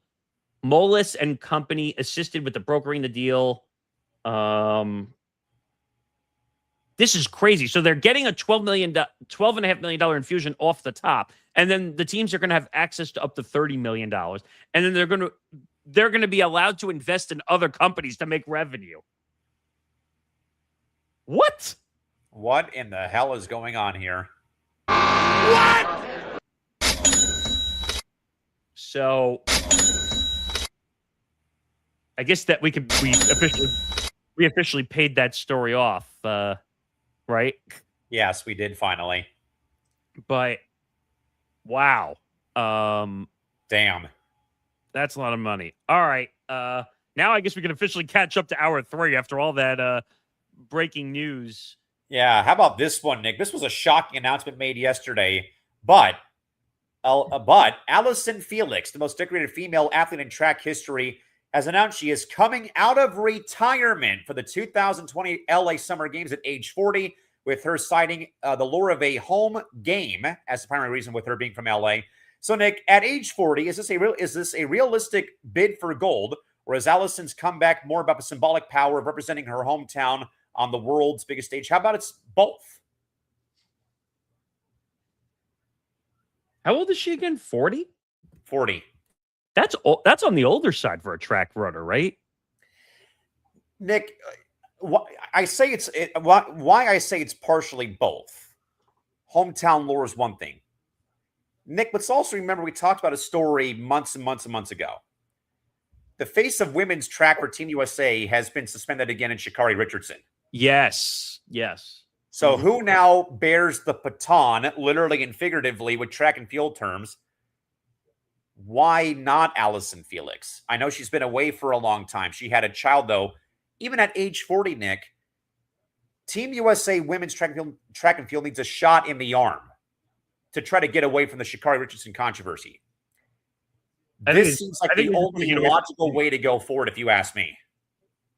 I think you just want to get away from the drama, too, right? That, too, yeah. Like a clean slate. Hey, look who's back. It's Allison Felix, for example. Could be wrong, though. I mean, I get it. I get it more for the hometown significance, because she probably didn't have to travel for this event, probably at all. If you're saying she lives in Los Angeles. In LA. So I get it, but how long has she not been doing it for? That's the part that scares me, especially at that old of an age, going on, with her being 40. You would think, though, even when you do retire, Nick, in some way, that you're still trying to stay in some kind of game shape. But how much, though, game shape are you in, though, when you make this announcement 2 years away from the games coming to LA in 28? I'm not against it. If she can get into shape and be ready for it, by all means, go compete. Yeah, I mean, because I'm sure some people will say, hey, this is egotistic on her part. Okay, maybe it is, but what about my thought, though, Nick? When you've had so much controversy with Sha'Carri Richardson that you need to find a new face of women's track and field right now to bear to be the torchbearer for Team USA track and field right now on the women's side. You were right. They need a shot in the arm in the worst way. The Sha'Carri Richardson situation is a mess. First of all, I don't think Sha'Carri Richardson should be allowed back on the team after all the problems she's caused off the track. She was the one that physically hit her boyfriend, right? That, and then during COVID, when her mom passed away, she got hit with the marijuana suspension and she got kicked out of the Summer Games in 21. That's right. Plus the recent thing that we talked about too with the DV charges too. All right, that's 3 strikes and you're out. Sorry. Like, that's see ya, bye. You obviously don't care about the integrity of USA sports, really. So maybe this is needed. Maybe this will change the reputation of track and field for USA a little bit. I mean, maybe on the women's side, because I think the men have been fine with, Noah Lyles for so long. And like you think back to the golden ages of, Carl Lewis, for example, and his rivalry with Ben Johnson back in the day. But I also think, though, Nick, you think about women's, but I say that, we talk about Sha'Carri Richardson, Nick. Marion Jones comes to mind for controversy when it came to track and field on the women's side, too. Right. I don't know. If this can give them a better positive light, fine. It works for me. Like, just as long as Sha'Carri Richardson's not there anymore, I think they just need to move off to the side and be done with her, because she obviously can't control herself for her actions when Which it is comes. unfortunate for someone who's been, I mean, dare I say it, Nick? It's been hard. Okay, we mentioned Sha'Carri. We mentioned Sha'Carri. We also mentioned, about Allison being away for so long, and that there's been really no big name star, or it's been hard to find that new star. And this will be a benchmarks episode 2 eventually. There's a lot of them that we have out there that we're getting around to finally producing. Right. But I also think, Nick, that the first women's track star I recall watching growing up, before she very much died at a very young age, was FloJo, Florence Griffith Joyner, who I think, became everyone's favorite track runner and America's sweetheart. And of course, she had the very, ill-timed death. I think she had a seizure in her sleep, though. She was like 36 years old and like in the prime of her career, though. But like everybody out there wanted to be FloJo back in the day. The one leg sleeve and the hair and nails. But again, she was a hell of a runner. It was just so bad that she was taken so early. It's been, I think, very hard for USA women's track to find that big name, and that we've had these big names, but it's either legal trouble or early retirement, though, or whatnot. But I'm all for Allison Felix coming back, though, in 2 years. Why not? Yeah, I mean, she's only going to be able to compete one more time because of the way the Olympic cycle probably works. She'll be done after that again, and she'll go back in retirement. I don't know. Has she made enough money with endorsements or whatever? I don't know, but I would think so. Huh. Oh yeah, there you go. I remember FloJo as well as her sister-in-law Jackie Joyner Kersey. Okay. Yeah, I think Florence. I believe Florence passed away. I think she had a brain aneurysm and a seizure in her sleep one night after, again, very unfortunate death she had at that time. With that, Nick, from all things track and field, over to the world of my version of football, which is Major League Soccer. This story, Nick, has gained more and more traction, but owners of the Vancouver Whitecaps have now stated that there is strong premises to keep the club in Canada. But new reports, Nick, that came out yesterday from The Athletic confirmed that they have explored, though, moving to Las Vegas, Nevada, following a recent trend of Vegas becoming the premier landing spot for professional sports franchises. Nick, could MLS, though, thrive in Vegas alongside the Raiders and Golden Knights, or will the Whitecaps become another tourist attraction team with no local flavor and soul? Which, Nick, this story, though, man, is coming out tomorrow on the Small Markets, on the Mr. Small Market Substack tomorrow. This is very unfortunate. This has been a club, though, Nick, that dates back to the mid-'70s when the NASL was just beginning to kind of, in a way, crumble and die. And they've been revived, though, across different, soccer leagues. They now, of course, are in MLS. They, again, got to the league final last year. They knocked out my hometown team in the conference final and then lost to Inter Miami. But, Nick, this all, again, Nick, hinges on political bullshit and, of course, stadium drama and stadium issues with the lease that are getting kicked out of. They're being kicked out of BC Place for the World Cup, though, going there. Now there's been talk that the World Cup may be pulled out of Vancouver because what's going on with the Whitecaps. And the thing, though, Nick, that's so beautiful about soccer, though, again, that we have our rivalries and stuff. You watch any MLS match this weekend or last weekend, if you watch on Fox or watch on Apple TV, you'll notice, and I saw this when San Diego played at home versus Portland this past weekend. Every supporter group, Nick, now has giant Save the Caps banners from, in their supporter sections, or that they're visible. That this is what, though, Nick, happens when MLS teams become embroiled in stuff like this. Everybody rallies around them. I mean, you could be a Sounders fan right now or a Timbers fan. You could say, hey, I will hate Vancouver till the day I die. But you also have it in your heart, though, Nick, this team needs to stay put where they're at right now. Now, again, I don't know what really will happen here, though, Nick. But this, Nick, has become a very much hot flashpoint now in a lot of soccer circles right now here on this Wednesday afternoon. I mean, this, you could just put this on the list of, it's a classic case of not enough fans, not enough revenue. Do we move to a prime location, but you're going to have no fans because your fans are going to be left behind? Go ask Oakland how that worked out for multiple teams, because they're about to lose their second team now, as the Raiders left for Vegas. Now, I think football, NFL works anywhere, so that was going to work out. Especially in a sport, and of course, the long time ordeal is that the Raiders have a following wherever they go. It doesn't matter where they go. Yeah, but you still got to feel bad for Raider fans, like in Oakland for all those years not having their team anymore.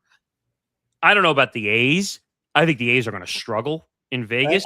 I think the A's are the main team that's going to struggle big time, just for the simple fact of, like, for so long, it's been Dodger territory for baseball. It's been Laker territory for the NBA, for example, for so long. NHL was really never a thing, minus the one time they had an outdoor game at Caesar's Palace when the Kings played the Rangers back in the heyday. So soccer, though, I think would be able to work. But moving a team, though, Nick, with 50 years of history in Vancouver, again, the Sockers played them when they were an outdoor club back in the 70s when they first came to San Diego. And that there was, that all 3 games that San Diego played Vancouver last year, they were epic games. I didn't get a chance to go to the conference final though when we played Vancouver, but they beat our ass though last season. They beat us 3-1. And I think though them also having, Thomas Müller, one of the biggest, German national team members playing for that side though, it's just a shame though, Nick, that it boils down again to a stadium problem and then political volleyball being played. That this feels like the Chargers, this feels like the Raiders and the A's, this feels like the Rams or whatnot. That even then, I don't know, though, if Vegas would support Major League Soccer. Like, I know that they were, like, on the goal line of getting a club, though. But, again, they had no stadium. That's why the bid came to San Diego. Like I said last week, they had the ownership. They had the colors, the logo. They had a head coach in place. They even had a name in place. But, again, they could not play at Allegiant. They weren't going to play it. They weren't able to play anywhere else, though. The bid came here instead, much like with the NWSL in Sacramento, for example. So I really hope, Nick, and by the way, Nick, this is no slouch of an ownership group, by the way, that owns the Whitecaps.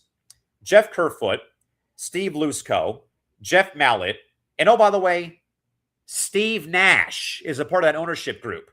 They've been trying, Nick, for 16 months to find a local ownership group, and they've had nothing. No one's come forward to buy the team from them. That's kind of nuts, right? I mean,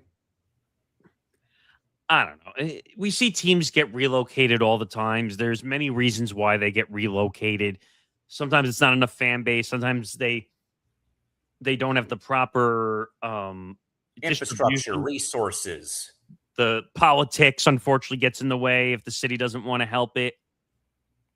So there's a multitude of reasons why this could happen. Now, it seems like there's a big enough fan base because they were protesting not to have the move happen. Oh, yeah. They've been protesting, and then every other fan base is protesting. And with the whole Save the Caps thing, I literally signed their petition yesterday. And again, I have a story coming out on the Small Market Substack tomorrow about this whole thing happening and what might transpire. So, I don't know. I think that it's odd, but I don't know. I think it's another Vegas story. That's the way I would list it at this point. I mean, and this also comes on the heels of us talking about that $10 billion project coming there eventually for that 50,000 seat stadium and a new NBA arena and that whole entertainment district too. That's coming via Star Ticketing. Yeah, will they get a following? Someone in Vegas? Yeah, because Vegas is a tourist capital of the world. Everyone needs an event to go to. Of course. But what are you going to call the team? That's the other question. Well, if they go with what they were going to call the initial expansion team, it would be Las Vegas Villains FC. I don't love it. It's a little complicated. Yeah, but it fits the Vegas mold of like the mafia and the lore of the mafia, gambling, and the whole thing with the Vegas posse. Why not just call it the Vegas Whitecaps? There's no snow in Vegas, and there's no beaches in Vegas. The Whitecaps are named after the snow on the mountains in Vancouver or the cresting of the waves in the ocean. Who cares? Why does it matter? They would fully rebrand the organization if that happens. I just find it ridiculous that you pick up a team and you move them. Why can't you use the name? Like the name is already there. Why are you going to go through the headache of having to do the full rebrand again? Well, it might be a similar thing, much like what we have seen with the Sonics, for example, that the rule might be in place, Nick, that you have to leave the Vancouver Whitecap logo, name, and the history in Vancouver if the team moves to Vegas. Oh, so we're turning into Seattle Supersonics and OKC Thunder. Which, by the way, the Utah Mammoth and the Arizona Coyotes. Right. And didn't they just have to give back the Seattle branding because they're in the process of hopefully getting another Seattle team and a Vegas team, by the way. The Jokers. The joke. What was the other one I had said? Jesters. Yes. I want the Las Vegas Jesters. Come on. You're telling me you wouldn't want a Jesters logos on the jersey? I mean, that would be the coolest. I want the Visit Vegas Tourism Board's scripted word mark on the front of it. It just says Vegas on the front of it. I mean, that would be unbelievable. Speaking of more breaking news. Oh, no. Yes. Per Christy Wilson, Nashville, Tennessee is reportedly going to bid for WrestleMania 44 at the brand new Nissan Stadium, home of the Titans. Wow. $3.5 million plus tax breaks. Oof. For Brian Alvarez, who covers the WWE. I can't really comment on the WWE because I don't know it too well. I don't know the. It's as simple as this, though, Nick, that I think I said, though. If you're in Tennessee, for example, if you want more events not named the Titans in the NFL and the Music City Bowl, you've got to put a dome on the stadium to be able to host more events like this. Final Four, CFP, March Madness, Final Four. But it doesn't say the location. All this says is that Nashville is bidding. So where are they going to go? It would probably be at the new stadium. Or I guess they could go to one of the college arenas. WrestleMania is now a full-fledged NFL stadium ordeal nowadays. It's no longer confined to arenas. Well, they might not have a choice. Especially with it being a 2-night event now. Oh, Zan says UFC 2, they can't keep going to Nashville. They'd have to go to Memphis. They haven't since 2009. That's a good point. Don't say Memphis. Still on around Mr. LeBum James there, Zan. He might knock your lights out. I'm not going to Memphis, Nashville. Which, by the way, Zan, I think I saw that the arena here in town is going to be having PFL fights. I think either next month or in June. I think here in San Diego for the PFL. I think you're right. Actually, I can look that up really fast. Yes, there is a PFL San Diego fight card coming up. When's that again? He just wrote it, June 27th. Cool. I may have to go if I'm not working that day. But it's interesting what's going on in Nashville. I mean, all right, Nick, we're almost there, buddy. One more story before we get to press clippings here. Staying in soccer, Nick, but hallelujah, it finally happened. But the National Women's Soccer League, Nick, per announcement made on Wednesday morning, they will not change the calendar from fall to spring to the wintertime. This includes Gotham FC star Midge Purse speaking out against the move, citing the lack of control over fields and groundskeeping, noting that the teams are often borrowing time from Major League Soccer teams like they do in San Diego.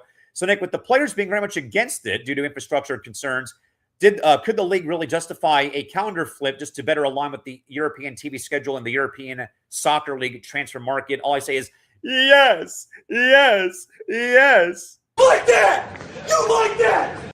Yes, Kirk Cousins, I love it. What are you talking like that? about? You like that! Exactly. What am I supposed to say? I'm going to be there Sunday to watch them play Bay FC in San Diego at 4 o'clock. I mean, I think this makes sense. You were trying to flip a calendar just because of like weather concerns and all this other stuff. I told you what the long-term solution is. It's not going to benefit anybody. They're never going to do it. Yeah. If you play in arenas that have retractable roofs. Or you're in warm weather markets like California, for example. But they'll never do that. Come on. You're being too logical now. Come on. Exactly. All we ever do is react logical, and people think we're dumb. Talking to you, ETB Lounge people. Yeah, I was referring to a certain former co-host of this network. Oh, well, that too. Not those guys. But you know what? Yeah, go ahead. I was just going to say, you don't need to move dates just because you feel like you have to realign. All right, let's move on to press clippings. All right, let's get started, though, Nick, here. Attorneys for the NBA and Steve Ballmer submitted letters to a judge ahead of the sentencing of Aspiration co-founder Joseph Sanberg earlier this week on Monday.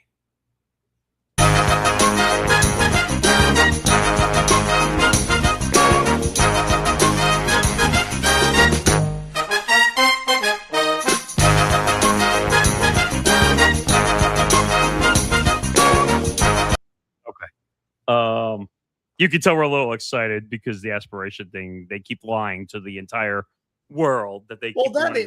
it just feels like, Nick, it also just feels like, though, Morgasen, they just keep denying the damn inevitable about this whole case. Like they planned to have something about the All-Star game weekend. That was a lie.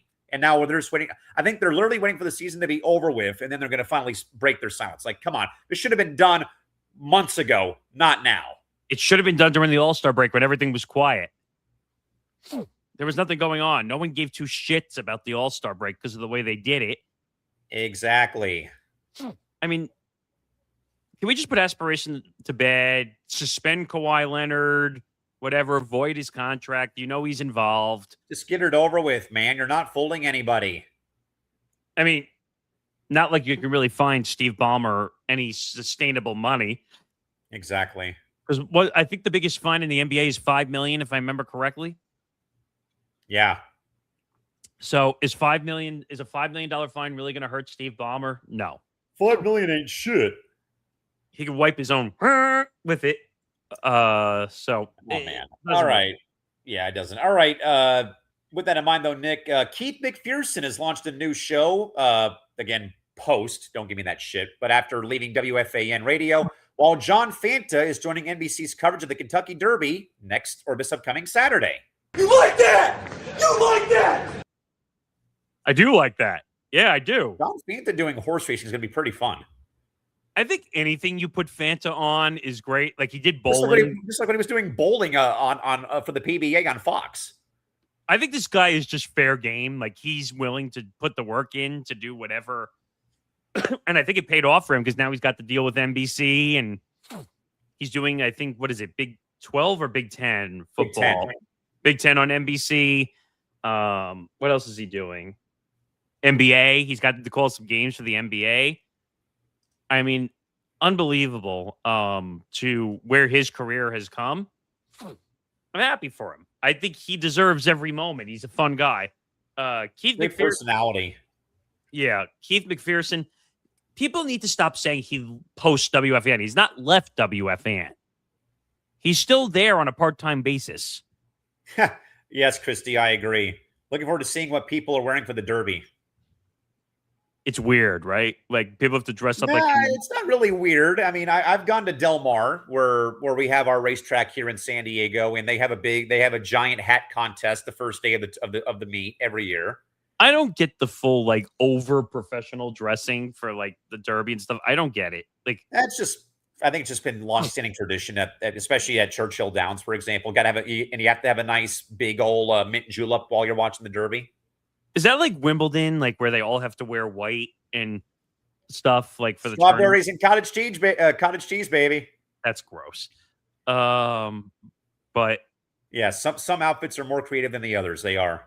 No, but I hate like the big hats and the fancy dress up. Like, I don't know. I wouldn't want to go to an event and wear that all day. That just seems like a lot of work. Oh, yeah. All right, Nick, back to the NBA, though. Commissioner Adam Silver wants to see the Memphis Grizzlies play occasional games in Nashville to help widen the regional fan base of the Grizzlies organization. Oh, are you listening to LaBum too, Adam Silver? That's what that sounds like, by the way. See, we already know the commissioner's in bed with the players in the NBA as is, for God's sakes, but come on now. No, but the big joke is LeBron is the commissioner of the NBA. I mean, and GM of whatever team he plays for. So it's amazing how he said it first, or might have been, or they pretty much were lockstep at the same time saying it. And now it looks like they might have. Why don't you want to play in Memphis, Adam? Oh, it's too small for you? Sure seems like it. That's what it sounds like to me. Final story, SB Nation revenue. This is a big news because of Vox Media selling off SB Nation. Or is it Vox? Which one is selling? I think SB Nation's selling Vox. Okay, so Vox Media properties generate between 50 and 100 million annually in 2026. I shared the story with you. I was kind of floored about how much money they actually rake in on Vox. This is where Maria Sharapova's new podcast we talked about last week is on, right? Yes. I'm stunned that already 50 to 100 million in 2026. That's incredible. If it's true and proven. Yeah, and also, aren't a lot of the SB Nation websites kind of going under as well that I've been hearing that there's been a lot of staff layoffs and stuff like that? Well, I mean, Zan writing for SI. Yeah. They've been having some issues with sites over there. People are buying up like 8, 9, 10 sites and like basically running them like a little bit AI, which they really shouldn't be doing. But I don't know. The journalism writing business is kind of dead, in decline, and podcasting and digital is kind of on the way up. So unfortunately, that's why these are gaining so much revenue, because Vox and podcasting, and they have big names, and it helps to have a big name like Maria Sharapova doing a podcast under your umbrella of Totally. show. But that'll do it. That's the final story of press clippings. Check us out. YouTube monetization is within reach. We need those 4,000 watch hours. If you're a sports media junkie, go back and watch our hour one of the shows. We did a deep dive into the iHeart SiriusXM merger.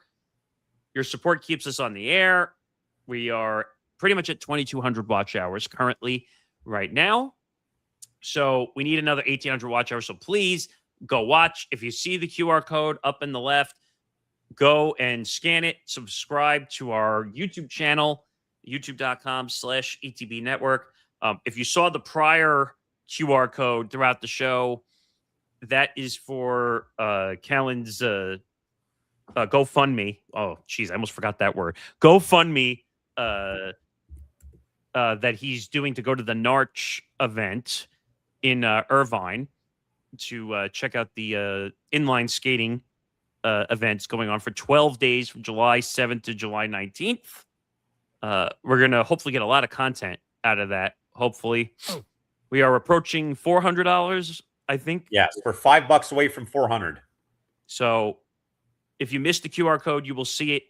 If you go back in the replay, we put it up multiple times. So go check it out. Well, that, and if you follow me on Instagram too, I put out like stories every few hours to like update people where we're at. We got to the 25%, 25% of the way to the initial goal of $1,600 today. So again, any contribution from $1 to $1,000, $5,000, I'm going to pay for the whole trip.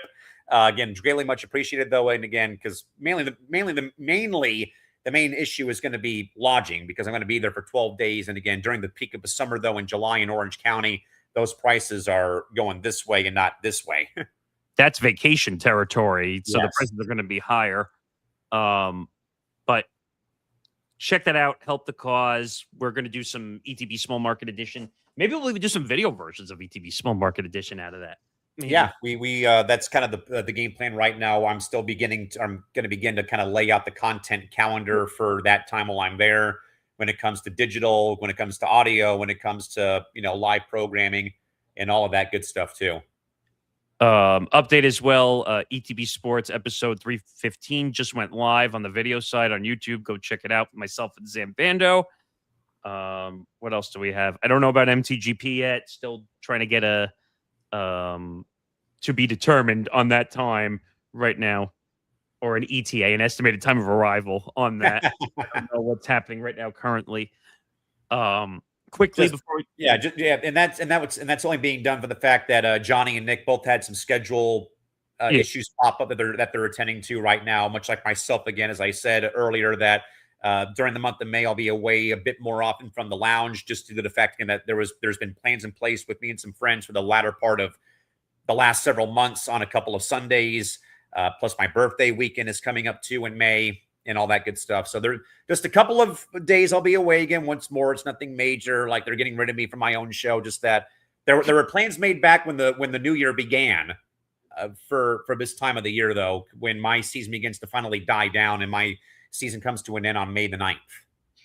So, and we've already filled the lounge spots. Wait, what? You already filled the lounge spots? Yes, I did. So we have full shows already in place for while you're away, attending to plans. And yeah, and a major thanks again to all the guys who have really stepped up to fill the void. Because again, it was one thing to pull people for both versions of the lounge, but now that it's one singular day, now we can have that continuity in a way. And when I get my ass onto the show again, but even then, it's been great though that we've had. I think that we've had even more viewers on the single show now than having the two separated from each other. And you'll be on one of the. Yeah, I'll be on at least 2 of them for the month. Yeah.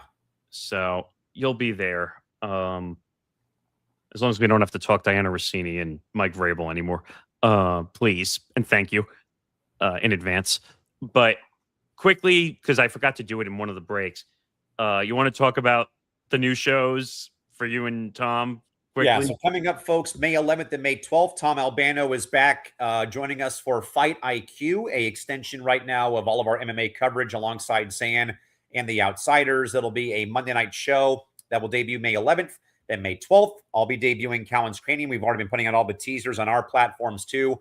For that show, it'll be an hour-long sports talk show, but mainly geared from how I view things from the world of sports in my near 20 years of being involved in sports broadcasting and watching sports as a whole, though. So that's all coming to him. And then my show will be on May 12th, 9 p.m. Pacific, midnight Eastern, every Tuesday starting on May 12th.